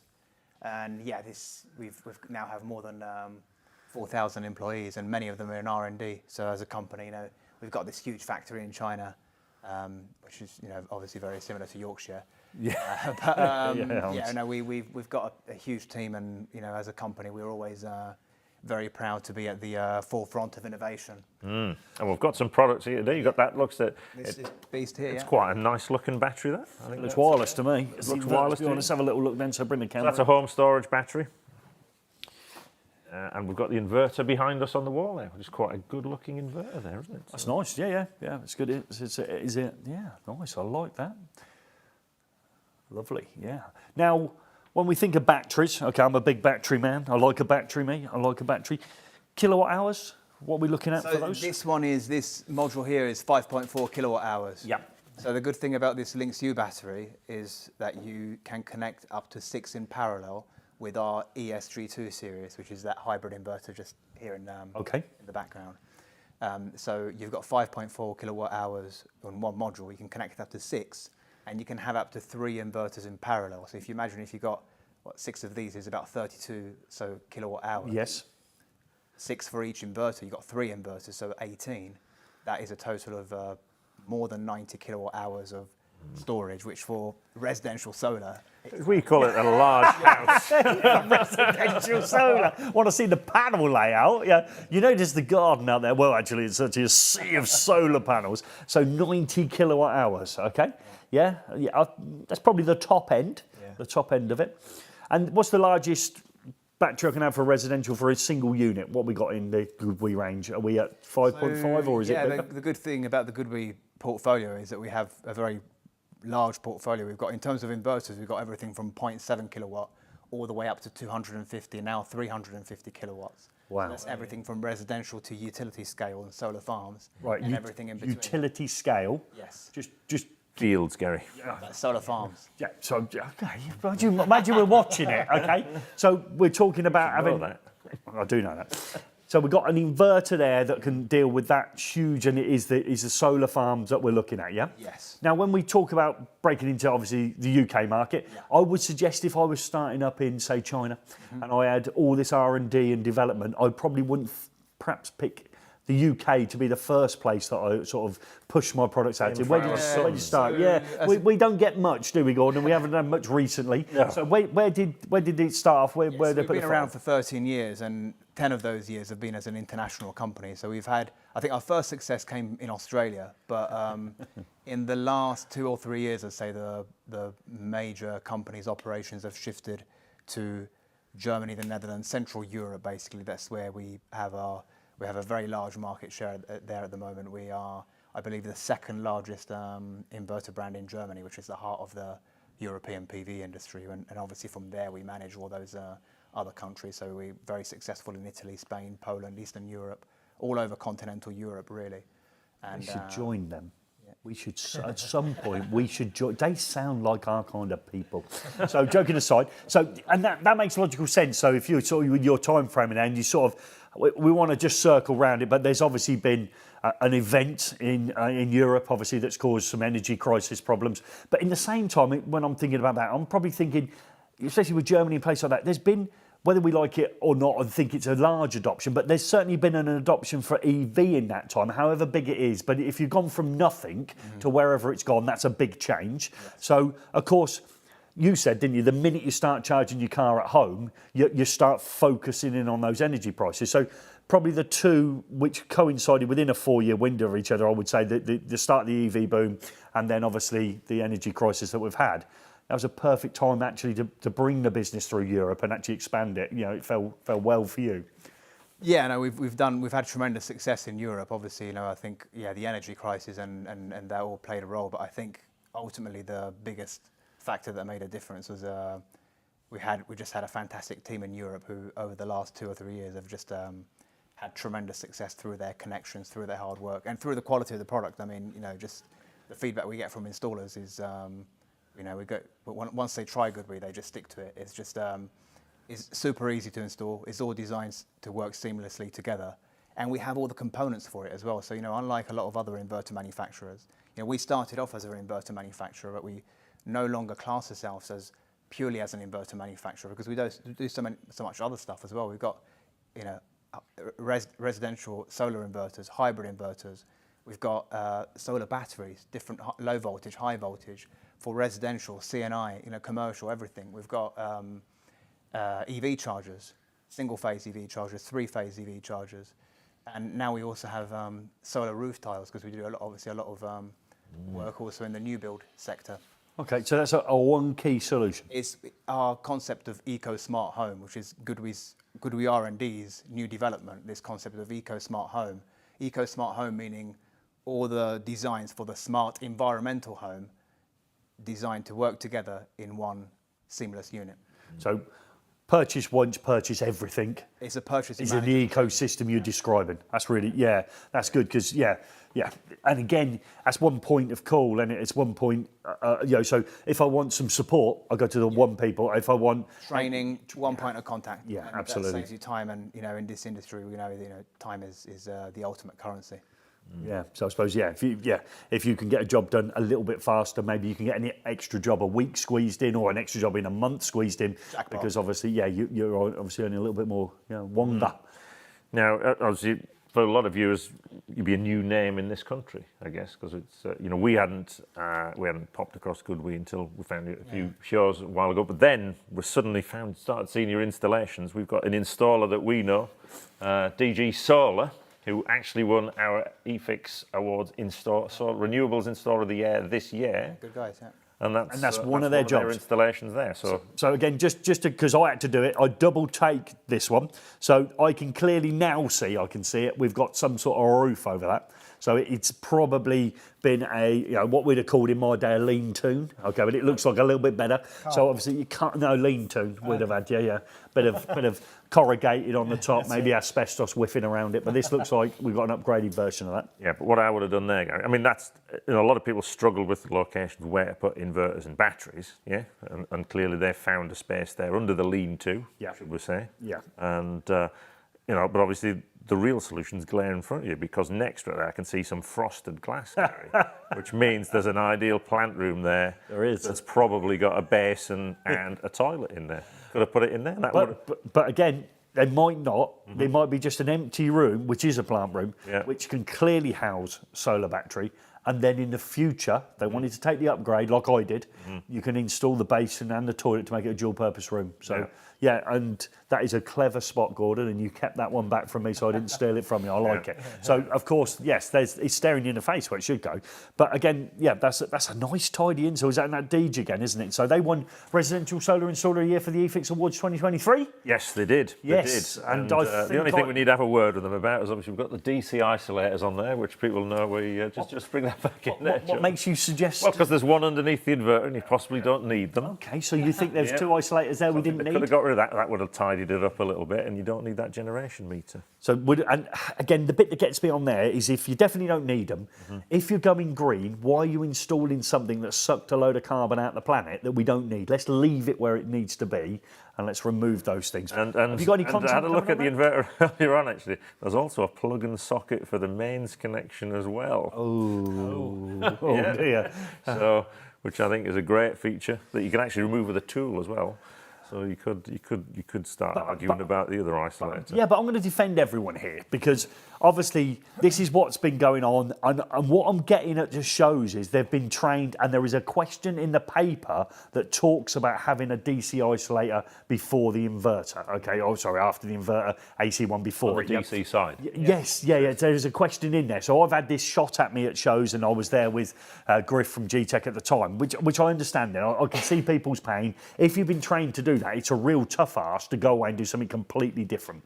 Okay, however, if you've been told it's twin and CPC, it doesn't seem hard to go and call it twin and Earth when you left me. But that's a different story. So again, so you can see why they're in there. But now as we move forward, like we have with the RCBOs and bi-directional, unidirectional, that's sort of just come up now, hasn't it, really? We can argue that we might have thought about it a year ago, but we've been doing this for a long time, and now that's becoming a problem. Problem I see there, though, is when I do your EICRs and there's been a consumer unit change and they've got solar and battery or solar, and I look in the device, we could find when the answer comes out that maybe or maybe not, that is not quite right anymore. That's going to be one for coding. You have to put that in the codes. What's that going to be? Well, we don't know yet because you don't know about the devices. Yeah. But that's worth bearing in mind. So, have we got anyone from Deege that we can look at? Yeah, so you met them down at Look at those. Look at those two gym buddies. Let's point out that it is Gary on the right-hand side of the photograph. Now, what was quite ironic when we were at the show, the amount of people that stopped us and thought we were twins. Yeah. He said it's uncanny, and afterwards we went out and I spotted for him. He couldn't do much. It was embarrassing. At one point, you people use two fingers to help them off with the weight, just psychologically. His weights could have been lifted with two fingers without the psychological grab. So I think he was just naturally gifted there in the physique, but actually not a lot under the tank, really. Yeah, a little bit empty there. He was a lovely guy as well, really good. I wish I could spend a lot more time with him. I wish he could have been on the show with us. Yeah. We did try and get somebody from Deege, didn't we, to come and join us. So we had you instead, Richard. You were second or third choice. We actually wanted David. Yeah. So again, we just well, he come would up have done better than 403, wouldn't he? So. Most people did. Yeah. Okay. Yeah. Yeah. So excellent. So. We carry on. The story continues then. So I think we've got another little video of the Deege installation. We keep saying Deege. So there's another one. There's another little... borrowed from Instagram. Great vanding in it. Okay. So that looks like that large house you were on about. Yeah, they definitely have three 90 kilowatt hours, yeah. Is that 15 kilowatts there? That would be roughly 15 kilowatt hours, 16 maybe, yeah. Now, the interesting thing you said to us before is the rating of your inverter. So this is a 6 kilowatt inverter. Yeah. And I can discharge 6 kilowatts from the battery. So the ESG2 series is from 3 to 6 kilowatt. So whatever the power of the inverter is, that will be the battery discharge power. So if it's 3, it's 3. If it's 6, it's 6. With one battery. With one battery. So if I have a 6, so you said you do a 6 kilowatt hour battery. That seems quite rare. I've not seen 5.4 actually. Okay, fine. So so that's more the numbers obviously. So I can discharge at full rate. Yes. On one battery. Yeah. Okay. That's matched inverter. But obviously it doesn't get you more storage. But a lot of people make that mistake. We've seen lots of installations, people put 20 kilowatts of batteries in on an inverter that you can discharge at 2.5 kilowatts for, which is obviously, and charge at 2.5 kilowatts off the mains as well. So those bits, Gary, that there are times people tell me, yes, sometimes on those energy tariffs where people are paid to take energy. And those time spans are quite short. So if you could charge a battery at 6 kilowatts is a huge advantage. Yeah, so if you only got a 40-minute window. Yeah. Yep. And again, the video coming out on eFIXX Energy, please jump over there. It's pretty much me and you rowing that boat at the minute, and on the video content over there. So if you want a little bit of more of us, we're over there trying to do that, and we're expecting a video to go out in that sort of spectrum tomorrow, aren't we? We've already got some over there. Okay, no, nice little suite of videos over. I'd like to think after this, maybe your loyal followers might go over and have a look what we've been doing. Well, we're on the journey. Yeah, we are. Yeah, and I'm on that journey as well. I am that. I might be an electrician, but I'm certainly the customer that doesn't understand much. So I'm going on that journey, which is good because I think as we go through that, people will see what other people go through. You know, next one on the series, I think episode 4 will be looking at actually have you saved any energy. Yeah, and I would say from learning on this, when we've looked at lots of systems, at first it seems quite scary if you haven't done it before. There's all this, just look at that big box there. It's got some funny connectors you've never seen before. Loads of regulations buried away there, but actually once you start getting your head around it, it is actually quite simple. Yeah. There's not a lot to it. It's a bit like that first time people wired LED lights in series. How many phone calls did you make to the wholesaler then? These are flashing. Yeah. So I wouldn't suggest you do that on inverters and batteries. You need to get that right, but it's just you have to get in your comfort. And you're right. People have trained themselves into that pub of Instagram, Gary, where people see the pictures where everyone's Instagram arms, we call it. Yeah. So we don't go down the pub anymore. Nobody really does. If you've got, hang on, we've got a message. We'll take the message first. Fish and chips. It must be a Ricola. Yep. Is it? Masterclass done. Yeah. Well done, Rick. eFIXX, Rick. Brilliant. He is genuinely gutted he's not here, Eddie. Bless him. He's just trying to finish his own course off, and they broke the news so he can't come in on a Wednesday. I think he was devastated. But yeah, it's that. Yeah, Instagram arms. You see it. You see somebody do a fantastic job. You replicate it yourself.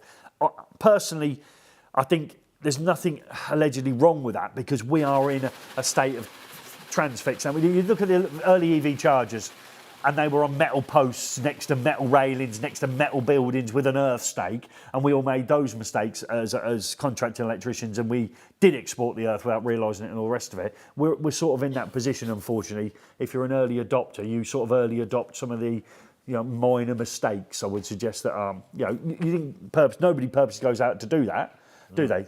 They believe, and quite rightly, they're doing a great job. You've got a video coming on that clearly explains why we would or wouldn't fit either items as well. I mean, you're coming up soon on. Is that on the red or the green? That's on the red. It is and on. And some videos on testing solar panels as well. Have you? Yes. They seem to have been coming for a while. Yeah, that's been a journey of discovery on that one there. Yeah. And what's really good in actually in one of those ones, did you find a fault and did the machine? Found a fault in our own installation, Yeah, but that was only because the connectors are laying on the floor and everyone's trod on them. Yeah. But again, when you say found a fault, did it precisely tell you where the fault was? Yeah, so we've got two testers. One's like a multi-function tester for solar panels, so it'll do insulation, earth bonds and all the other stuff, and do your string voltage, string currents and things like that. The second one will actually do an insulation test, but if you've got a test failure, it'll tell you where in the string the failures occurred. And that is incredibly precise, isn't it? Yeah, got it down to, yeah. It said to you, didn't it, on the machine came up, left panel, left-hand side near your car, and you went out there and it was there. That was how good it was. Connector made by Rick. On a Wednesday. Connection. Well done, Doc Store, look at that, well done. Good lad. Yeah, absolutely. There you go. That's from someone who sells books. Yeah, it's good. Doing himself in. Yeah, he's doing himself in. Yeah, fantastic. Doc Store, though. Yeah. We have got another innovation from Goodwe. Here we go. So we've got the these look interesting. Yeah, these are our roof tiles. So many people out there don't know that we actually have we do a lot of business with the new build sector. So apart from on top of all the inverters and batteries and EV chargers that we talked about, we also have our solar roof tiles, which are the perfect solution for the new build industry, really. We haven't actually launched them yet in the UK, and we're actually not sure whether we're going to launch them in the UK. But these have actually been very. We've had a lot of success in Australia with these in the last 12 months. Again, when you think about large in roof systems, and then lovely small tiles like that, you're probably thinking Somewhere Australia and yeah, South Africa probably a little bit more like it maybe than here in the UK. Erinsborough. yeah. Erinsborough. Did you ever watch? Oh, you look like you might watch that from school. He was a big Kylie fan, wasn't he? Was that Erinsborough? I don't know. Uegawa popping into Lassiter's or something like that. Was that the name of the hotel? I don't know. Do you not? No idea. I can't remember anything, so that's good. Well, anyway, I think I've proved my credentials. I can go to Australia to just check out that roof installation. Well, you are the Judith Chalmers of eFIXX, for those people old enough to remember who Judith was. And Judith Chalmers had possibly the best job in the world, just travelling around all these luxurious places. And when she did her travel show, she had other guests on there as well. There was a team of them, wasn't it? She got to all the absolutely amazing places because she was married to the producer. Yeah. So that's why she went to all the great places. Back to these. If I wanted to, say, branch out, want to use Goodwe, okay, maybe this is the first time I'd heard of it. Where the stock is? Where's the place to go and get the products?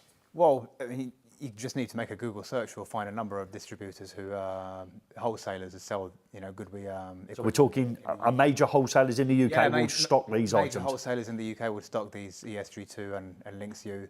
I think the first thing I'd do. I mean, obviously, every installer is free to do their own research on Google and whatnot. But I would also encourage installers to go on our website and sign up to the Goodwe Plus training program, because that will give you all of the resources and it's on demand, so you don't actually need to attend a 3-hour live webinar. It's not in person, it's online at your own pace. At your own pace, at your own time. Start and pause as and when you please. Okay, and is that, at the end of it, is there some sort of validation you've understood the learning? There's a certification, there's an extended warranty, and as you install more Goodwe products, there's also, you go from having bronze status to then silver status and gold status if you install enough inverters, and with that comes additional warranty benefits. That'd do me in, because that's super competitive. I'd have to get up the ladder to the gold. Yeah, okay. I like that. So, okay, I think it costs you absolutely nothing, does it? Have I presumed? Yeah, no, absolutely. No, the training is 100% free, of course, yeah. Okay. And that it gives you an extended warranty, did you say? It does, yeah, extended warranty for a certain category of inverters, most residential inverters actually, and also on the batteries now. So that is 10-year warranty as a starting point, and then moving up to gold, there's additional benefits on top of that once you achieve silver and gold status. All right, that's good. That's nice to know. So that's a nice little incentive scheme for everyone now, isn't it? Increased warranty, obviously increased knowledge for yourself, but if there's a little bit of a reward for being a gold member. Benefits for the whole supply chain, from manufacturer to distributor to installer. Because I'm a gold member at Starbucks, that means I get my caramel latte. Don't have to pay for the caramel. Well, you might get similar treatments at Goodwe if you acquire gold status. Gold member. Here we go. So here we go. So we got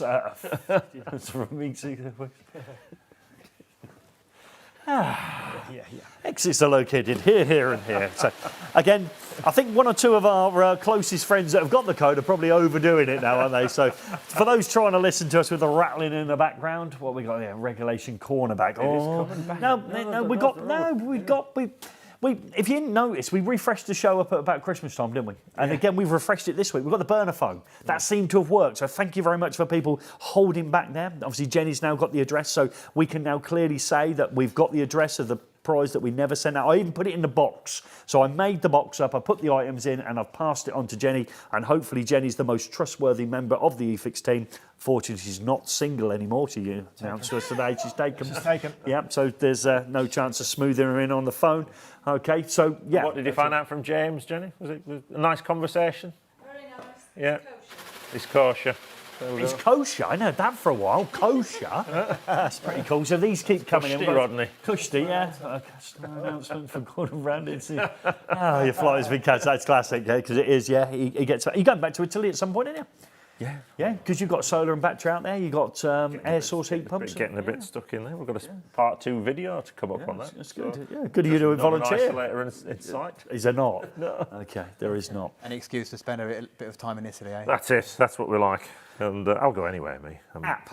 Everyone's got an app. We haven't mentioned whether Goodwe have got an app. Have you got an app for this system? Yeah, of course. We've got a monitoring system. We've got our own SEMS, smart energy management system. So from the app, the installers and the end users actually they can monitor all their devices, all their inverters, batteries, EV chargers, and so on. Yeah, it's all done from one app. You get a progress throughout the day as it's charging up. Can you go on there and see some sort of graphic that suggests that you're getting closer to full charge and things like that? You get your daily generation for your PV. You'll get your battery charge status, and so it works from the end user point of view. You got all that data, but also for the installers, you got with your SEMS registration, you can see if there is anything potentially wrong with the installation. They can monitor it remotely. They don't have to go on site in many cases. And what I like about people and the installer as well as the end user having the data, so obviously when they go into very similar properties in very similar areas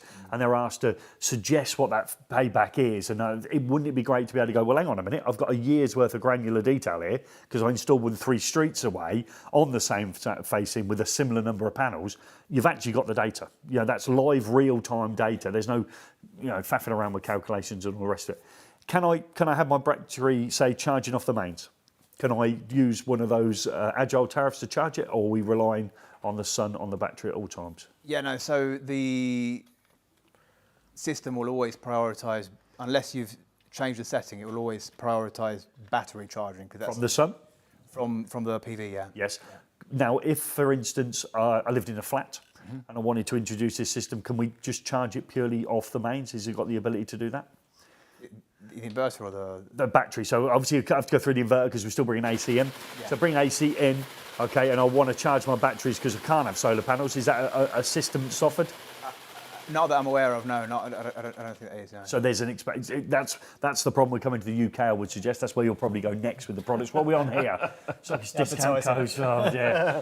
He's advertising. I'm actually using them tomorrow. Don't tell him I'm using them tomorrow because he'll expect it in a video overnight, won't he, as he gets back. Now, Richard, just to circle back to where we started from, and one of those best practices on fire protection and things like that. One of the obviously the big fire causes on solar installations is those rooftop connections. Yeah. Oh right, okay. And you're telling me those MC4 connectors?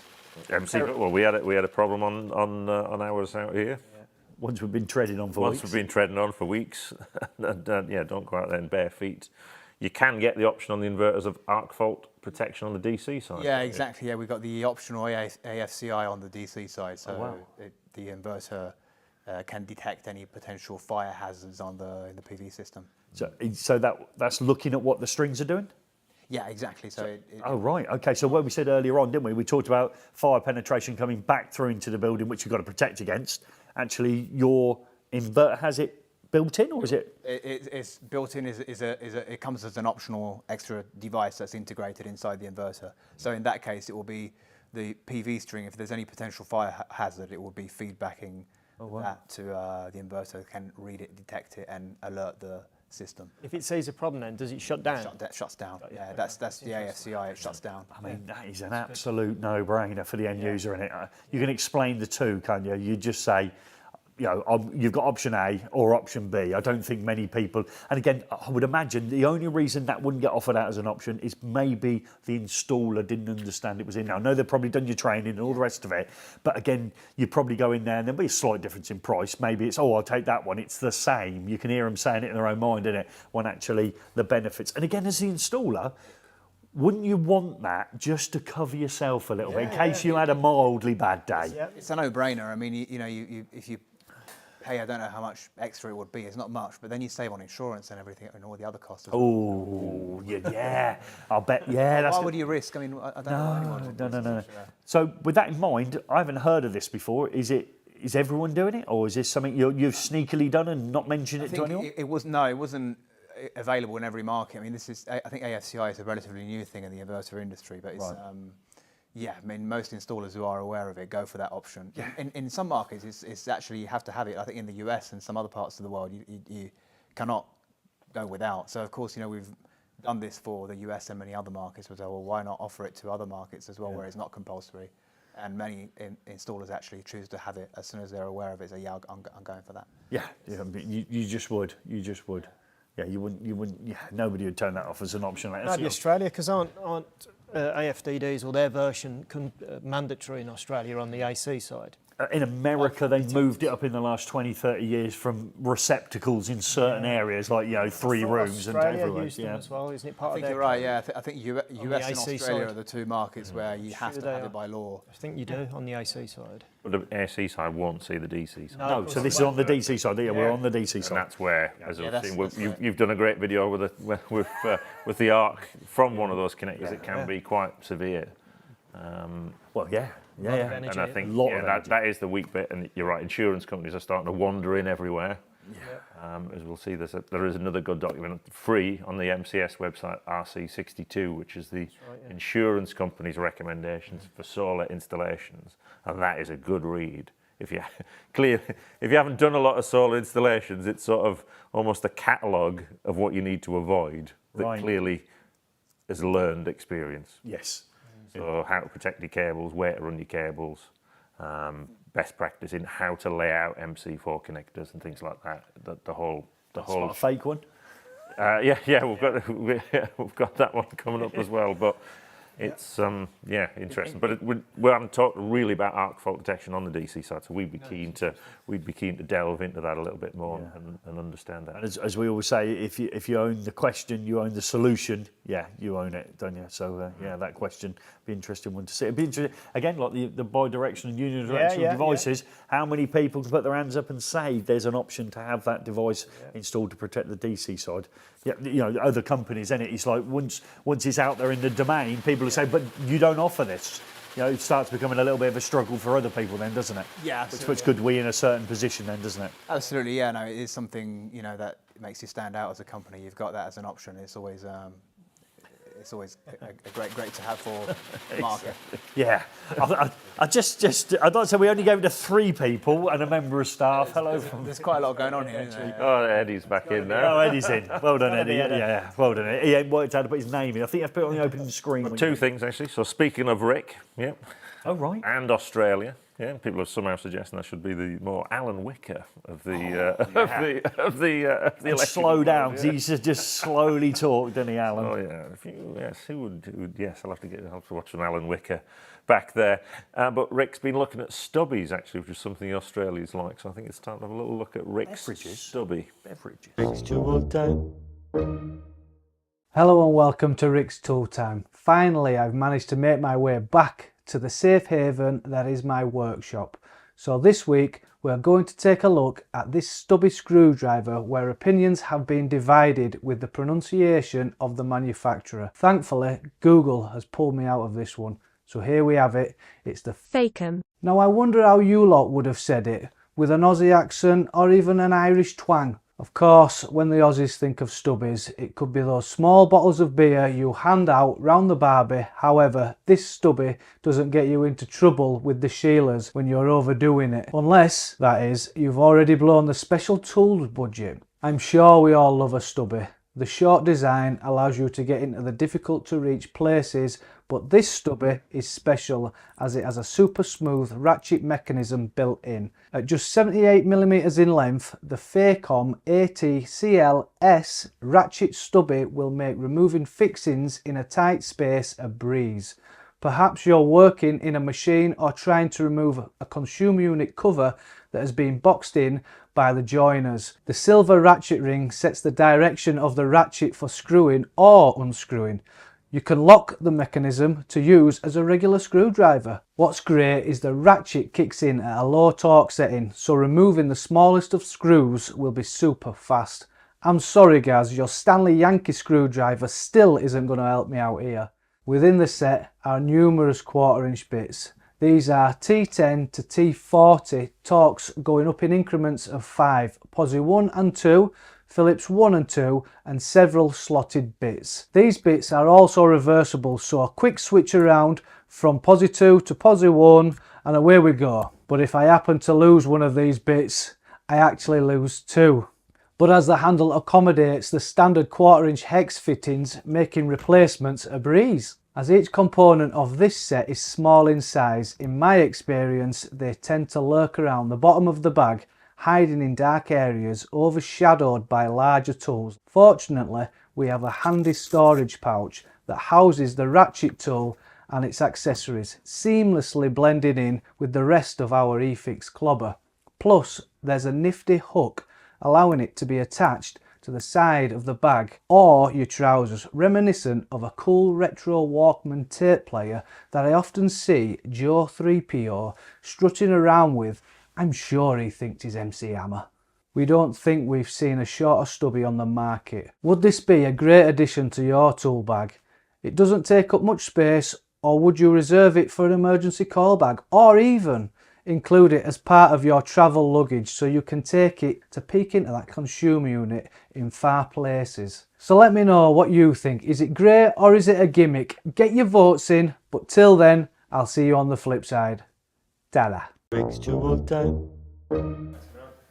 Okay, really good as always. Now, we can't keep using different ways of saying how great the content is that both Joe and Rick put us together. And talking to 3PO, it's obviously made it into there. We've not got a comments corner this week. We've pulled back from that, so we will probably end under 2 hours if we can. But it will be back in the future as well. But it does mean we've been delaying this for some time, haven't we, Eugene? Because above your head... Hold on. I'll ask the audience first. Oh, do we have to? Oh, sorry. Yes, it is. Some people are already on it, Gareth. They're already ahead of you. Quicker than me. Yeah, I just want to go home now. I've been mugged off with some holiday photographs again now, so I was going to have to... Pesty legs. Pesty. Yes, audience, time to decide. Do you think the Faircom stubby screwdriver... Well said. ...is we have had some fun with that this week, is good or a gimmick? Because obviously our guest is going to then decide where it goes on the wall. If it goes to the top there, it will be obviously in the great section. Is it just average or is it a bit of a gimmick? So it was Faircom. I like the way you've done that. Faircom. Faircom. Do you like a bit of Faircom?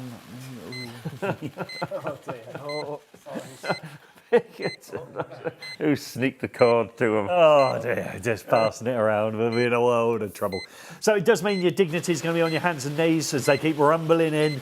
They say they can't. We can hear it quite loud in here, but people are saying that it's just a bit of a soothing tone in the background. Yeah. We may need to choose some better friends in the future. The only problem is the more people we give it to, the more we'll have the ability to join us on. A bit like the burner phone. Yeah, absolutely. You'll have to turn it off. Well, Eugene, the only way we can get the tool down is we're going to have to drop to our knees. I'm going to move your lovely battery out of the way.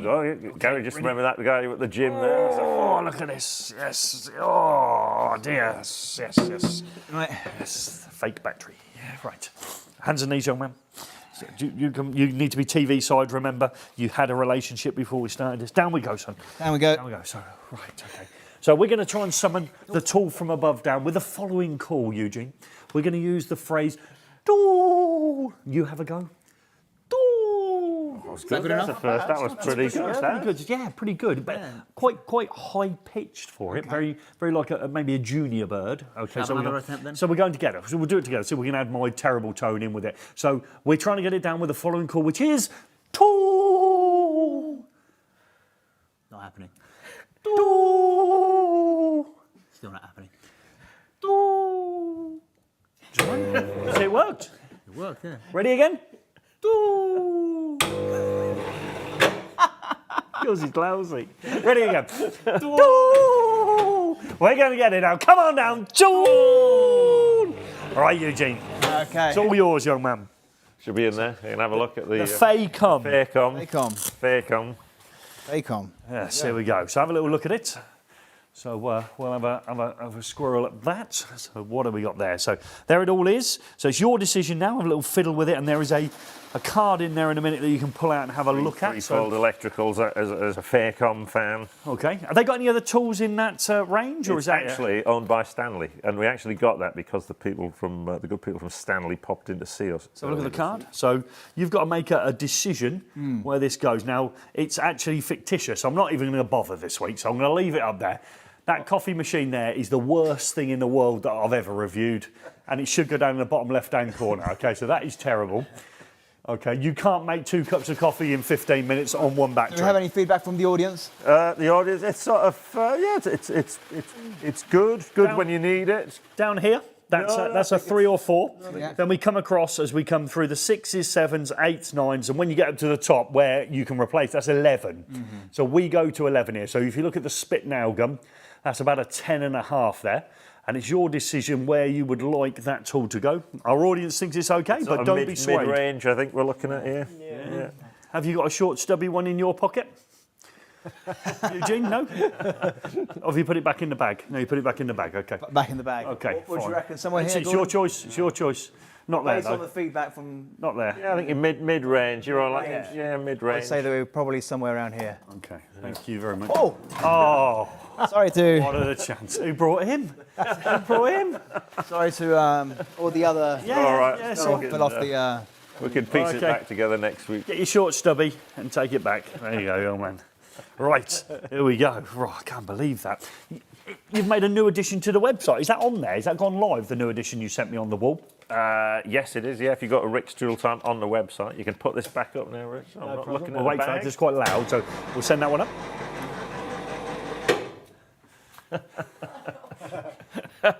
Okay, so Bit of play on words. yeah. It's all good, isn't it? So we're nice and grown up. We thought we chose some loyal customers. Okay, we did. So again, go on there. Go to eFIXX.co.uk.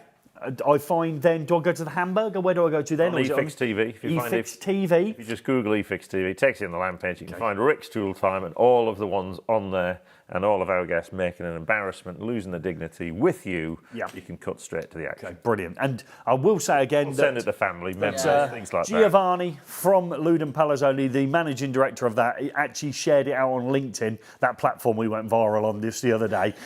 He shared his out and said what a great sport he was. I think he was the first managing director to do that on his hands and knees. So fair play to Giovanni for doing that. They're coming in thick and fast now. So where is the video of Gordon Rewind? Oh, it's a long story. Yeah. That was from Eddie, wasn't it? Eddie sent us that blind present to us that you then discharged yourself a couple of times out of the capacitor, which was good fun. Yeah. Well, it was fun for me. Yeah, not nearly as fun as the time you took the two leads from the battery and nearly brought them together when they were connected to the battery. That was when Rick tried to do me in. That was a moment, I would suggest. Pretty good. So what we got left on our list then, Gordon? I think it's time to sweep up. It is time to sweep up. Obviously, we've celebrated your success, or almost just straight by into Outrageous territory. He is in outrageous territory. Yeah, but obviously the person who was slowest gets the job of cleaning up. Let's have a little look. So here we go. So this is in association with the Greencable. So we've got the Greencable room, and they are fantastic. And if you want to also get yourself one of these recycling bins, our link is in the description. Last time on our live stream, we gave a fantastic 7-minute video of the benefits of having one, didn't we? So you can sign up for them with a link in the description. They'll position the bin at your property or place of work. They will collect it from a secure place and pay you on the same day. And we did that last time, didn't we? And we got a bit of bunch, as didn't we like to call it, Christmas lunch. Yeah, coming up in a absolutely. few I haven't weeks. booked that yet. You can book now for Christmas. Yeah, we're down to the railway for that, aren't we? Yeah. Well, there's only the two of us going. Oh, is it?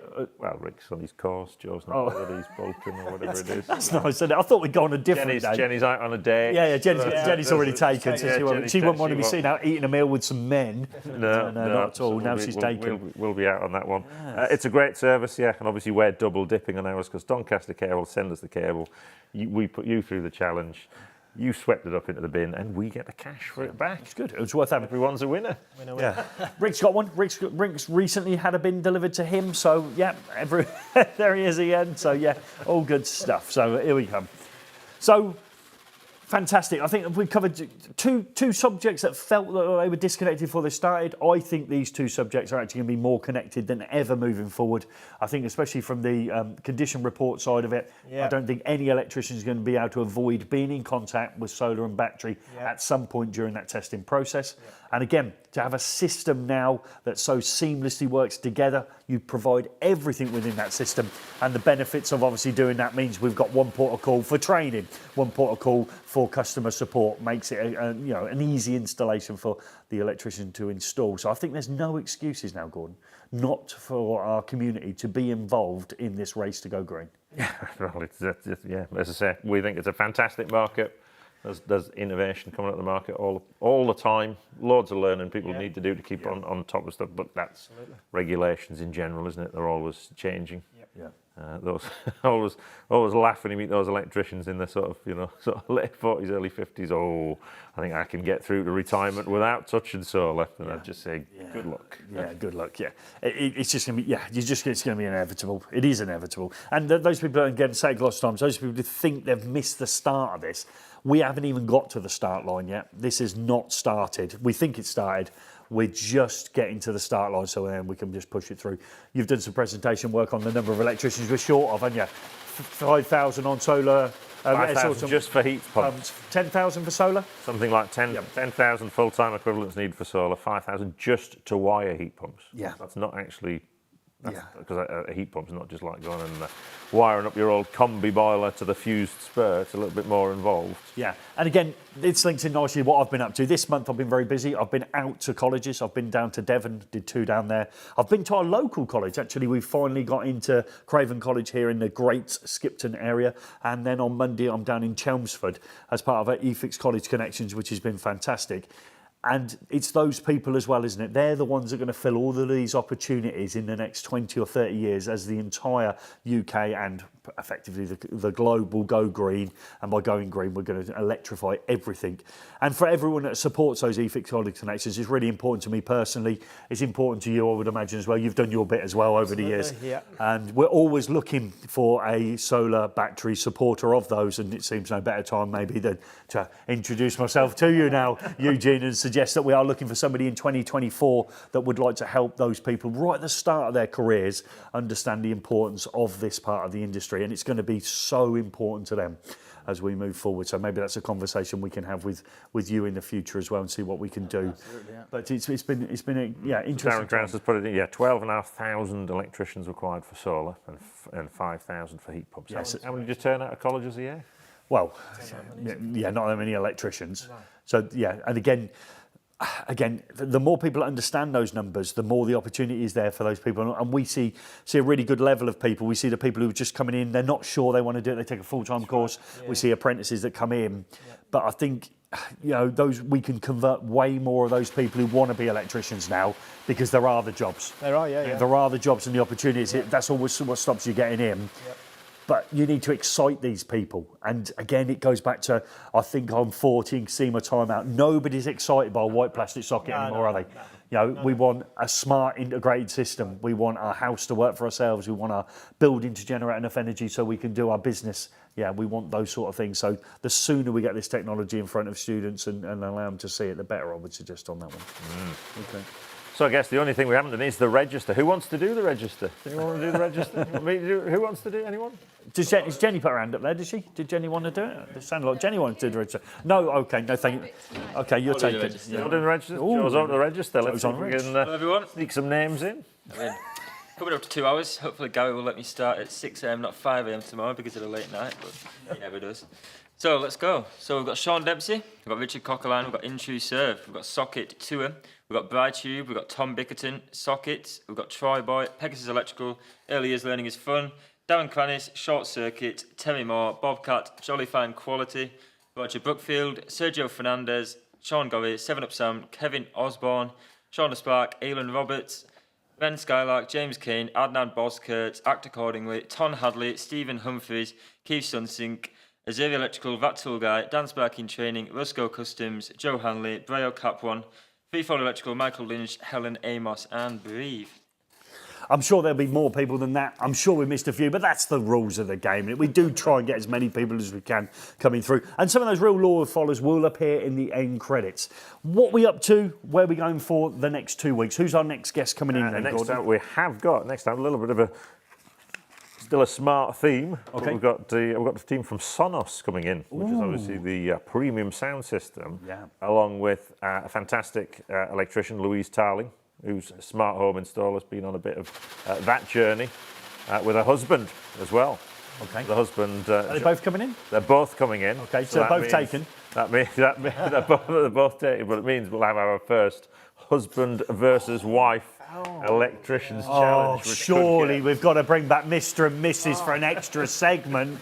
Oh, it's just comedy gold. Brilliant challenge. That. Oh, just... Yeah, so both electricians. So yeah, and obviously, with Who that went slight first? Do we other know? Was it sponsor. husband went first or wife went first? Do we know which one got? Or were they both training at the same time? Met on the course? What's the Well, story? we'll find out next Oh, time. there's a story as well. Oh, it's 2 weeks. Can we wait that long?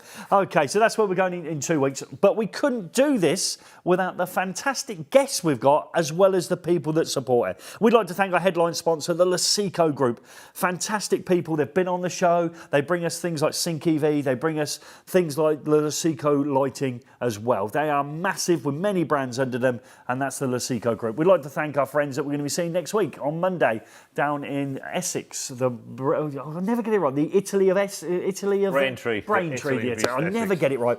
Luden Palazzoli, and we had Giovanni on just a few weeks ago, and they've named the van Giovanni anyhow, haven't they? So have it's done, Giovanni, yeah, I think they've named it Giovanni. So whoever came up with that, fantastic. And Doncaster Cables. Aaron was for so long bottom of our leaderboard, and everybody wanted to be hashtag above Aaron. And they bring us great products like PV Ultra, which was the first ever installed in the UK at my house, as well as EV Ultra, which was probably never going to be installed in my house because I've got a terraced house, so I'm never getting an EV car. So thank you to those. We'd also like to thank our wonderful guests. Eugene, thank you ever so much for coming and educating us about your products. It's been a pleasure. And maybe for some people it might be the first time they've grasped onto them, but I think with your free training and the support and the ecosystem that you provide, where you provide every bit of kit, I would suggest that'll be something that people will be hunting down in that sector. Yeah, absolutely. I'd like to thank me mate for coming along. We've come a long way, us two, haven't we? From that classroom when we were faffing around. Okay, yeah. Chopping a few socket boxes in, giving people a few rollickins. Absolutely. And now you're going to sit on JPEL 64 and I'm going to sit on this wooden chair 2 weeks. That's my goal. So that's my goal. So we're working towards it. But some good things going on. Lots more to do. Keep your eye on the guides because they're always updating, because we can update them instantly now because they're electronic. And hopefully they'll be of some use. Again, free to download. Keep pushing forward and, keep trying to improve our wonderful industry as it is, and keep moving forward, yeah. And again, if you're at a show and you bump into Richard or David, okay, make sure you go up to them. Yeah, they are fantastic. And it's the first time ever, I think, that we've had the Electrical Safety First actually visual on LinkedIn to a great degree, visual at these shows, and obviously now trying to get onto whatever you can, whether it be a podcast or a professional live stream like this. It's always nice to see you out there and about. Yeah, it's all good. So thank you very much. All it means now is to thank him. We'll be back. We're back together for the next one, aren't we? None of us are here, there and everywhere. We'll be back in a couple of weeks' time. It just means now say thank you for you if you joined us on Facebook and on YouTube. Remember, if you've not watched it live and you got to the very end, all your comments are super important and can drive on future live streams. And we will see you in a fortnight.